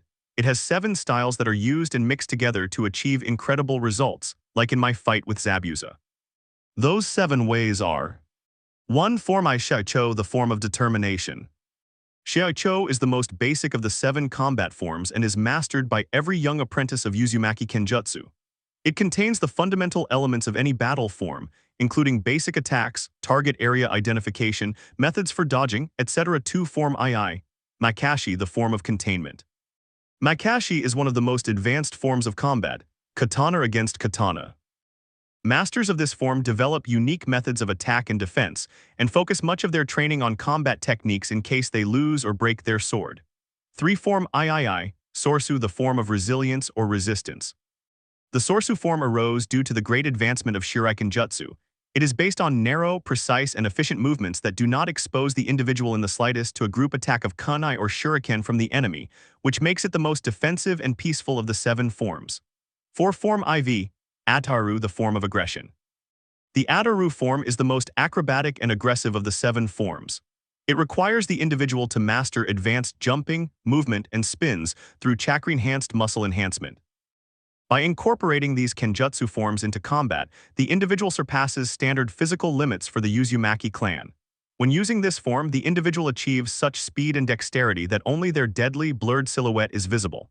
5. Form V, Shin/Gemso, the form of perseverance. The Shin form was also created from the use of chakra. It is also a defensive form, but unlike the Sorsu form, this combat form is based on the way of reflecting the nature of the user's chakra and somehow counterattacking using the advantage that this gives him. 6. Form VI, Nimin, the form of moderation. The Nimin form seeks to balance the emphases of Form I Shicho and Form V Shin/Gemso. The Nimin form allows the Uzumaki to fight with harmony and justice without exceeding the limits of aggressive and powerful movements that could be overshadowed by emotions. It creates a perfect balance in battle. 7. Form VII, Juyo/Vapid, the form of ferocity. The Juyo form employs more open, harmonious, and direct movements than Form V Shin/Gemso, but not as elaborate and acrobatic as the Ataru form. The Juyo form requires great energy and intensity from the practitioner, as its objective is more openly integrated, creating attacks with a greater focus on emotions. Although the Uzumaki may appear calm outwardly while practicing this form, inwardly their temperament is explosive and direct. It is considered the form most likely to drive the individual to madness, as it generates a high degree of joy and excitement when used in battle to eliminate opponents.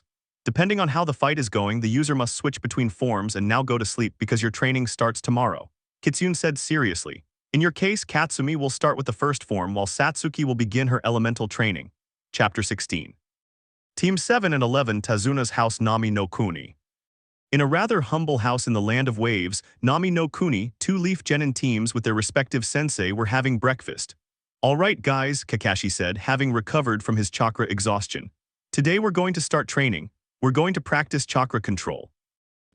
Team 7 nodded in response, but the 2 members of Team 11 grunted, earning an intrigued look from their teammates.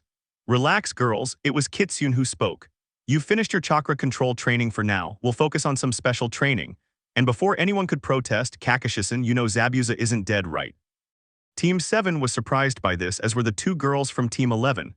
What do you mean, sensei? Katsumi asked, puzzled. We all saw when the Anbu hunter killed Zabuza. That's not entirely true, Kakashi interrupted. The Anbu hunters have to dispose of the body at the same time as they kill the victim, which makes me think they were in cahoots. Everyone was surprised by this. Now they would have to face an Anbu and Zabuza at the same time. They needed to train. All right, let's train. With that said, the members of Team 11 left the house. Team 11 Forest Nami no Kuni. Very well, today you will train separately. With that, he made several hand seals at great speed and began to concentrate his chakra, water clone technique. Suddenly, a water clone began to form from the ambient humidity, surprising the girls. Katsumi, come with me. Satsuki, my clone, will start training you. And he quickly headed into the forest, followed by Katsumi. Team 7 Forest Nami no Kuni. Team 7 at that moment were trying to climb the trees without using their hands, only with chakra, something that was difficult for Sasuke and Naruto due to their large reserves of chakra, while for Sakura it was very easy. Team 11, Satsuki Forest Nami no Kuni. At this moment, Satsuki was next to Kitsune's Mizubushin water clone, ready for training. Very well, the first thing is to determine your elemental affinity. Normally, Uchiha have a high affinity for fire, but there are cases where one has more than one affinity, like your brother. After that short explanation, Kitsune took a few chakra papers from one of the seals on her bracelets. Very well, Satsuki, imbue these papers with your chakra to learn about your chakra nature. The aforementioned did as requested, since she remembered how they practiced the same thing at the academy, so without further ado she took a few papers and sent chakra through them, resulting in one paper being burned, something Kitsune already expected, and another completely crumpled. At that, the former Anbu could not help but smile, just as he expected from Shisui's little sister. Very well, your affinities are fire release and lightning release. With that, we can begin working. The Uchiha have a great repertoire of fire release techniques. However, in lightning release, I will be able to do a good job with you, he said as he took out from his seals one of the scrolls that his grandfather gave him when he began with elemental manipulation. This scroll was electric blue with the kanji lightning. Alright, let's begin. This week I plan to teach you 3 lightning release jutsu, so activate your Sharigan to copy the hand seals, the sensei said. The young Uchiha, following the instructions, activated her Sharigan, which was practically fully formed, and watched the hand seals her sensei was making. Very well, the first one you will learn is a basic Raiten-style technique. It is called Lightning Element Electromagnetic Assassination Raiten, Jibashi. This jutsu allows the user to create a wave of electricity from their hands. The user can vary its power from a small electric shock to a powerful current capable of shattering solid rock. It is ideal for use in conjunction with a water release technique, as this will increase the attack's power. Team 11, Katsumi Forest Nami no Kuni. At the same time, inside the forest in the deepest part, a couple could be seen walking calmly until they reached a clearing where the one who was in front stopped. Very well, Katsumi, let's begin, said the sensei. I said I would teach you Uzumaki Kenjutsu, but only if you are worthy of learning it, so before we begin, come with me. He said this as he sat in the lotus position, closing his eyes as if to meditate. The blonde quickly did the same as her sensei. She sat down, closed her eyes, and waited for her sensei to speak. Tell me, Katsumi, I suppose you've realized that the kenjutsu I use is very powerful, right? He asked calmly, the for the moment brunette. That's right, sensei, it's truly amazing, Katsumi said, his voice filled with emotion. And what do you want that power for? Kitsune asked, noticing Katsumi tense up. Being alone in the forest and in a meditative position using his sensory abilities, the former Anbu easily detected even the slightest movement or hesitation. So, what do you want power for? Do you want to be a great Konoichi, gain recognition from the village, perhaps become Hokage? That's right, I want all of that, Katsumi replied without hesitating for a moment. But I'll get it myself. I want you to teach me Uzumaki Kenjutsu because I need the power to protect my loved ones. I'm not going to lose anyone else. Those words were initially full of conviction and strength, but they ended with a touch of pain and guilt that caught the boy's attention. Can't you lose anyone else? The masked man asked doubtfully. Katsumi had always been a spoiled girl treated like a princess. Who had she lost in the past? She tried to remember. Who have you lost? That question took Katsumi by surprise. Wasn't it obvious? My older brother, wasn't he his best friend? That's right, the masked man replied calmly, though inside his head was a mess. Although I've never understood why his death affected you so much, you didn't know him. At those cold words, Katsumi's heart began to ache. It was true she didn't know him, she was nobody to mourn his loss, but it still hurt and she wasn't going to allow such pain to come to her again. The two young people stood face to face with their eyes closed, but even so Kitsune could feel the girl crumbling under his words. She was trying not to cry, but she couldn't stop the involuntary sobs. In a swift movement, the young blonde was trapped in the masked man's arms. For the first time, using his natural voice, and not the one he uses when he's disguised as a kitsune, adding chakra to his vocal cords to change it, he whispered softly in her ear, "Let it out, release the pain from your heart. I'm here for you." Faced with that, the blonde couldn't help but break down. She cried like she hadn't cried since she was 6 years old when she received the news. She doesn't know how long she cried over her sensei. She only knew that he hadn't moved away or withdrawn that warm hug, a hug that gave her a peace that was able to calm her broken heart. I don't want anyone else to die for me, Katsumi said for the first time in a long time, surprising her sensei. It was my fault he died. They gave him a burden that should have been mine. He should have been the one here, not me. As Katsumi sobbed what she had kept silent for a long time, Kitsune understood. What she felt was guilt for the death of her brother. Seeing her little sister like this hurt something inside Kitsune. Don't cry anymore. That calm, peaceful voice was heard again, making Katsumi look into the masked man's eyes, which from the proximity he could see were a beautiful blue. Your brother never blamed you. He loved you and didn't want you to be like this because of him, so get up and let's start training. But what about the test? Uzumaki asked between sobs, still unsure if she had passed. I couldn't finish thinking and I broke down. You passed the test perfectly. That statement surprised the girl, who raised her head to look at her sensei, seeking an answer. Uzumaki Kenjutsu is based on feelings. That gives it great power, but it's also a great curse, he began to explain to the girl, who listened with interest.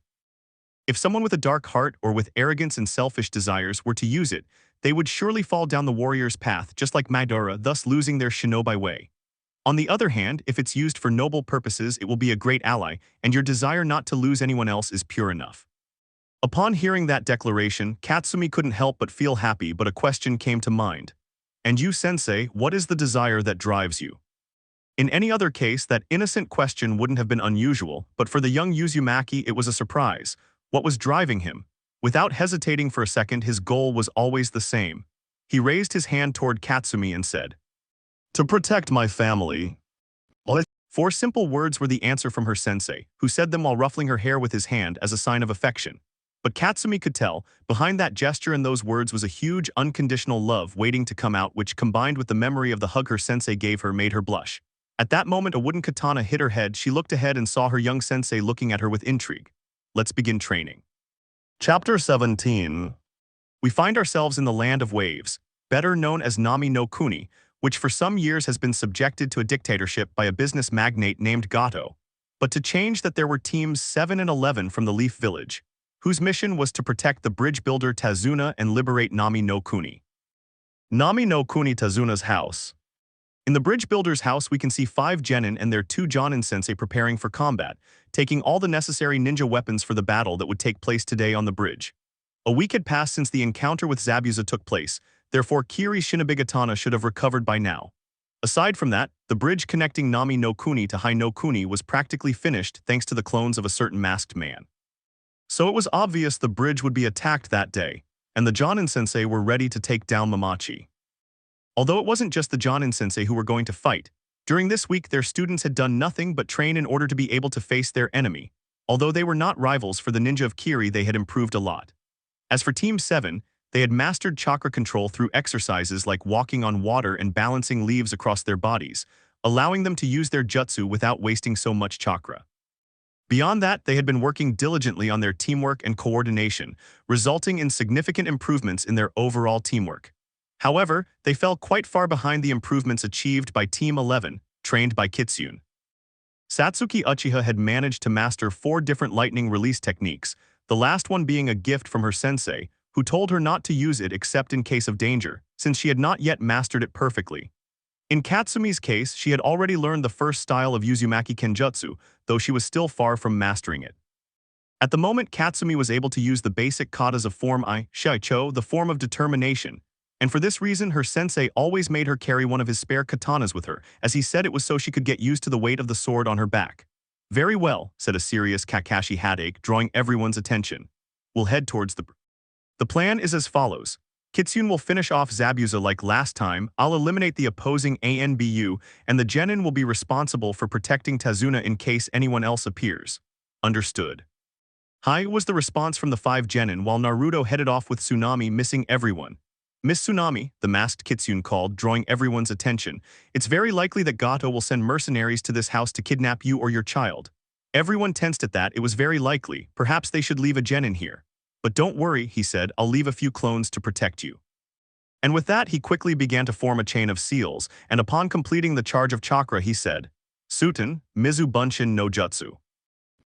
Out of nowhere, 3 clones identical to the brown-haired one appeared, surprising everyone because he could perform Class A Suten Jutsus without water present. Alright, Team 11, let's go. And with that, he simply walked calmly out the door with his team and Kakashi's Team 7 following him, along with a not very convinced Tazuna who didn't like the idea of being the bait. Tazuna was approaching the bridge guarded by Kakashi, Kitsune, Satsuki, Katsumi, Menma, Sasuke, and Sakura. They entered the bridge and there was already fog in the air. They headed for the bridge, moving as silently as possible, everyone except Tazuna, who was sweating profusely and breathing heavily from fear. Naruto used his Kagura eye and could see 2 sources of chakra. They're here, Zabuza and Haku. About 100 meters over there, and they're not alone, Naruto said, and everyone remained on guard. How do you know that? Kakashi asked. After all, Kakashi's censorship skills weren't that great and he was considering summoning one of your dogs. I'm a high-caliber sensor, Naruto said, and everyone was surprised, but they didn't ask any more questions. Now wasn't the time to talk. They continued walking until they were a few meters away from each other. Kitsune, we meet again. I'll enjoy collecting the bounty on your head, Zabuza said excitedly. Beside him stood the Anbu from last time and 10 of Goto's mercenaries. So many places to choose from. I can slit your throat, stab your heart, destroy your lungs, burst your kidneys, break your spine, Zabuza continued, unleashing a torrent of murderous intent. Kakashi and Kitsune seemed immune to him while the genin were sweating profusely and Tazuna was already on the ground, his legs giving way. Naruto saw Zabuza move from his position but didn't have time to warn the team. He drew his sword and leaped in front of Katsumi, blocking Zabuza's attack. You're a master of kenjutsu, no doubt, managing to block me when I wasn't even coming for you, Zabuza said. Not many people could keep a cool head enough to think in these situations. Sometimes even a jonin got caught. If it weren't for Naruto, Katsumi would already be dead. Say goodbye to your fog, Zabuza, said the masked Kitsune, making a few hand seals and releasing a gust of wind that dispersed the fog. Zabuza frowned. How annoying, you know wind jutsus, I hate wind users. Zabuza said, placing his sword on his shoulder and preparing to attack. I'm not a wind user, but I always try to know one or two jutsus from each style, Kitsune said calmly. As planned, everyone take positions, Kakashi ordered. At that moment, the 5 genin took up positions between Tazuna and the 10 mercenaries who had arrived to assist Zabuza. Kakashi charged at the Anbu, drawing him away from the others, while Naruto stayed with Zabuza, staring intently at him. With the genin, just as they had planned, they positioned themselves in front of Tazuna to defend him from any danger that might exist. Guys, let's get the mercenaries, Katsumi said, pulling the katana his sensei had lent him from its sheath. Each team takes 5. Having said this, Satsuki quickly formed hand seals, ending with Tiger, and gathering chakra, she said, Fire release, great fireball technique. She launched a medium-sized fireball in the direction of the mercenaries, who jumped to the sides, splitting into 2 groups, one of 5 people who charged at the 2 genin from Team 11 and the other of 4 who charged at the genin from Team 7. On the ground, what had once been a mercenary was now reduced to a charred corpse. With the genin from Team 11, Katsumi and Satsuki. Both were on guard back-to-back with 5 mercenaries surrounding them.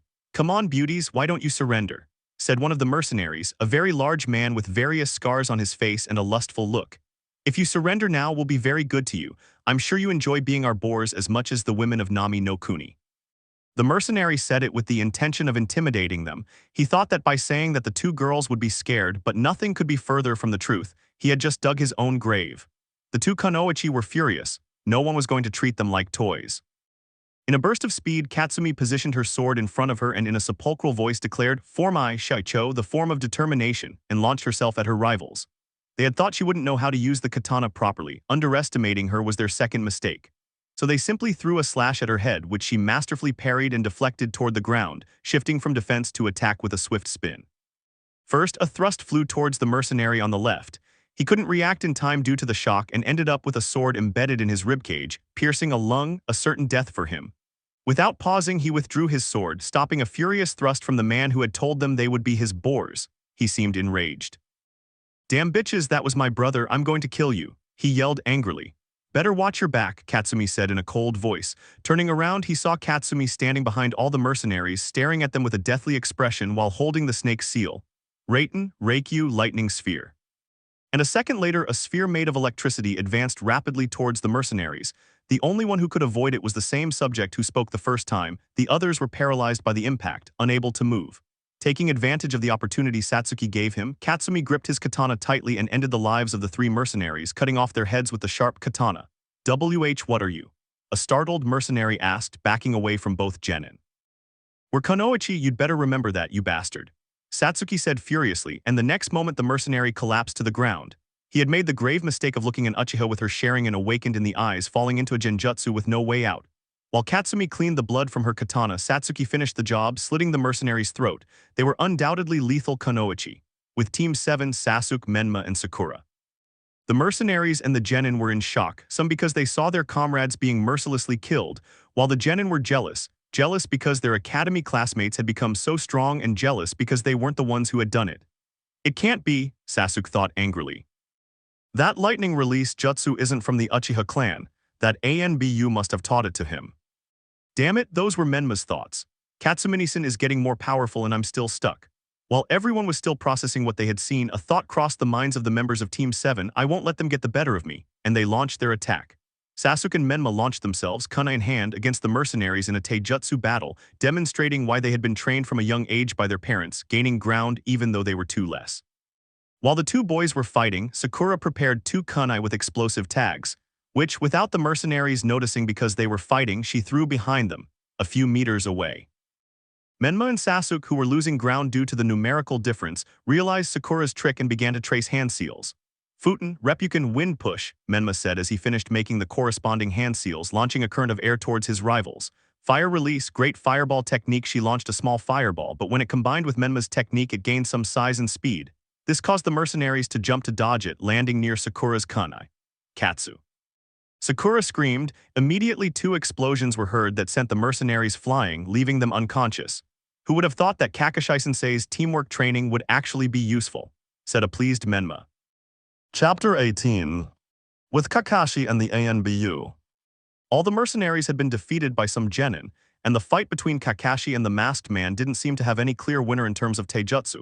Although Hatake dominated, the ANBU's speed allowed him to escape. Seeing that he couldn't win in taijutsu, the ANBU decided to go to his strength ninjutsu. Immediately, Haku began forming hand seals and said, Maguekio Haoshu Demon Ice Mirrors. Ice mirrors began to form around Kakashi, trapping him in an ice dome. Haku walked to one of the mirrors and stepped into it as if he were nothing more than a reflection. Inside the ice dome. Inside the dome, Kakashi could see that Kitsune and Zabuza were already fighting. For now, they were only exchanging slashes and blows with their swords.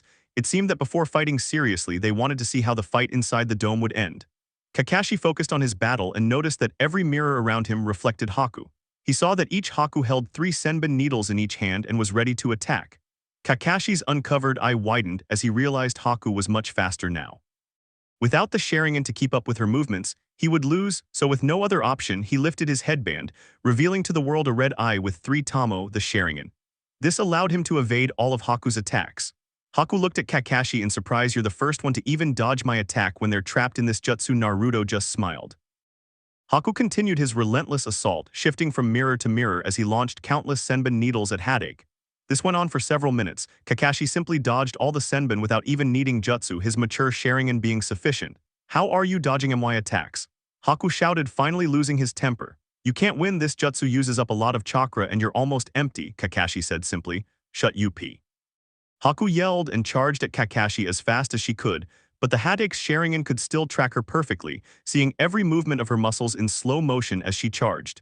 Kakashi seized the opportunity and grabbed her hands, throwing her toward one of the mirrors. Suddenly, a kunai with an explosive tag landed near where Haku had landed. The tag exploded and Haku braced himself for the impact, taking little damage. The copy ninja decided to end the fight and said Katen, Gaokukyu no Jutsu, and threw a fireball at one of the mirrors thinking it would be destroyed, but to his surprise the ball hit the mirror but remained as if nothing happened. You can't defeat my technique with such a low-level attack, Haku said. Let's raise the level then, Kakashi said calmly, creating a single clone, and they both used hand seals. Katen Goryuka no Jutsu Dijo Kakashi. Futen, Daitapa said the clone. The combination of rank B fire release and wind release resulted in a massive fire dragon that charged through the mirrors. Haku tried to pump more chakra into her technique, but it wasn't enough. The dragon's pressure coupled with the tremendous heat caused the ice dome to shatter, sending Haku crashing to the floor. Sore and burned, her mask shattered. Forgive me, Zabuza-sama, I cannot defeat this Jonin, Haku thought as he coughed up a little blood. Kakashi approached him cautiously, still wary of the possibility of further attacks. He formed hand seals and said, Chakra seal. Placing his hand on Haku, he blocked his chakra and bound it with wire. He then went to check on the others' fight. Outside the ice dome a few minutes earlier. Very well, Kitsune, said a nervous Zabuza, who was the only one left. Let's see how powerful an Uzumaki Kenjutsu master really is. Having said that, I created 7 water clones that launched themselves at the masked Uzumaki. In this case, I will test how powerful a Shinabigatana is, he said as he took a fighting stance against my Uzumaki Kenjutsu. Uzumaki Kenjutsu forma II Makashi la forma de la contención, Dijo Sirio Kitsune. In the blink of an eye, the 4 Mizu Bunshin were covered in cuts and exploded on the spot, proving that 10% of Zabuza's power would not be enough. It seems I won't be able to use clones against you. That was the only answer he got from a now very serious Zabuza. Since the Second Great Ninja War, no Uzumaki master has ever been seen alive. I am not yet a complete master, admitted the Uzumaki with regret, surprising Zabuza. I still need to go to Uzugakure no Sato to the Temple of Swords and claim a katana, in addition to mastering the final form of my sword. Having said this, they launched themselves at each other. Zabuza's style was brutal and ruthless. He used his great strength and the weight of his sword to deliver terribly strong and powerful blows that were practically impossible for a normal person to block. But he was not a normal person, and unfortunately for Momoshiki, Naruto was not a normal person. No matter how much Zabuza attacked, his blows could not reach their target. They were all blocked or dodged by Kitsune with great skill. "Damn it," the swordsman complained, cursing. "I guess I'll have to go all out." Having said this, the Shinibigatana began to trace seals at great speed, and charging a huge amount of chakra said, "Suten, Goshokyuzame 5 hungry sharks." Upon saying that and placing his hand in the water surrounding the bridge, he created 5 ferocious sharks made of pure water. These sharks attacked Kitsune at high speed, creating a powerful current. "I suppose it's time to end this," Zabuza Momoshiki. The masked Uzumaki declared, "Sit down, flattered to see my best cut. Form vi Nimin, the form of moderation." Once she said these words, she changed her pose, stretching her katana vertically, while a bluish color surrounded her. At first it was only chakra, but little by little it turned into water, which swirled furiously around the blade, making it look like a small whirlpool. Uzumaki Kenjutsu, Suten style, Sakatabureka current cut. A vertical slash with all his might was made by Kitsune. From it erupted a great crescent-shaped whirlpool of water that swirled violently, destroying Zabuza's sharks and leveling part of the bridge. At that moment, Zabuza knew one thing for sure: he wasn't going to defeat the masked man. He had lost. All that remained was to await his death. At least he would die at the hands of a great swordsman. That would be his consolation. Although he feared for Haku, he hoped that she would be spared. "It seems you will live for today, Zabuza Momoshiki," Kitsune said, leaving everyone bewildered, including the genin and Kakashi, who were still in shock from the attack they had just witnessed. "What do you mean, Kitsune? Kill him now while he's weak," Kakashi said, puzzled. He hadn't expected a high-ranking member of Root Anbu to spare lives like that. "Zabuza is no longer our enemy," Naruto said calmly as he sheathed his sword. "Right, Gato." And as he said that, everyone looked towards the entrance of the bridge, where Gato stood followed by a small army. "What are you doing here, Gato?" Zabuza asked, having a bad feeling. "I'm here to kill you. You're too expensive when I can pay some thugs to do the job," said Gato, smiling, thinking he was untouchable. He was surrounded by 50 thugs, all armed. "You're right, Ambuzan, we're no longer enemies. You were right," Zabuza said.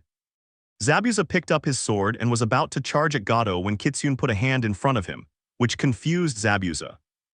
"I want to try the new jutsu I've been developing," said Naruto. "Tazanasan, how are your supplies for finishing the bridge?" Kitsune asked. "I have enough, why are you asking?" Tazuna said, confused. "Kakashi, Genin, Zabuza, you're about to see my first creation." "Look closely," Kitsune said, and everyone wondered what he was going to do. "Do you really think you can defeat all of us?" One of the thugs said. Naruto smiled. Naruto clasped his hands together and began to concentrate. He slightly separated his hands and began to focus his water release chakra between them. A few seconds later, the water release chakra began to shrink into a small, perfect blue sphere. The genin were impressed. What their sensei held in his hand seemed to be a miniature whirlpool. But the most impressed were Kakashi and Zabuza.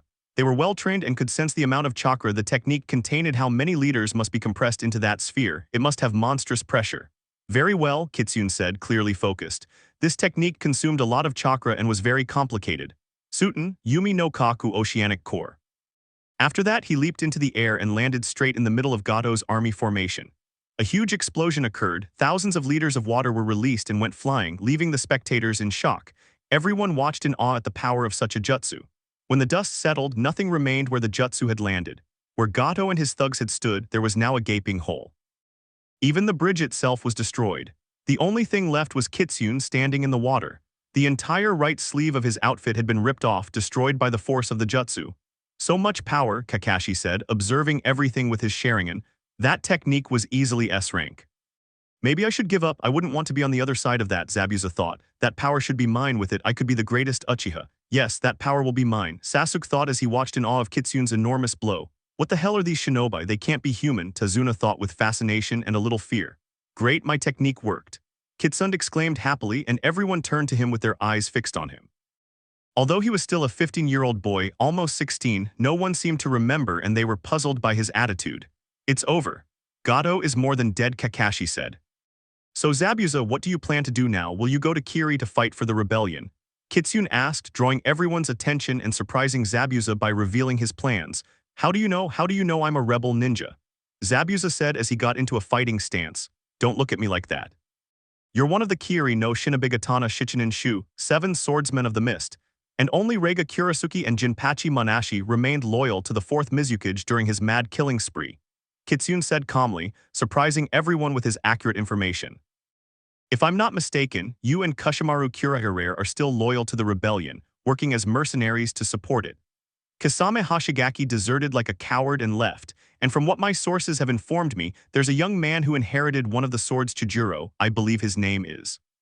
How do you know all that? It's classified information nobody should know, Zabuza said, unable to believe what he was hearing.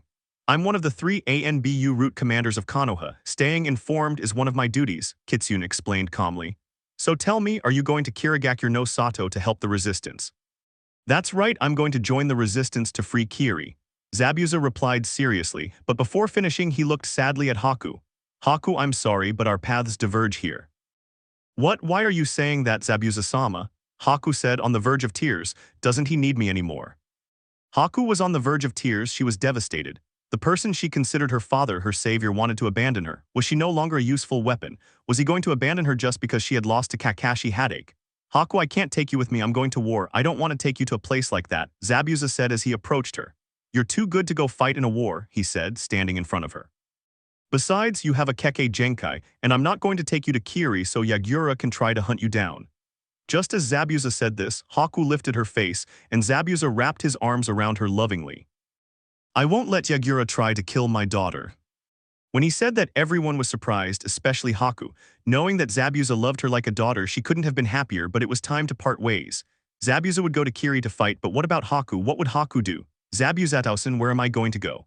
Haku said as best he could since he was still crying.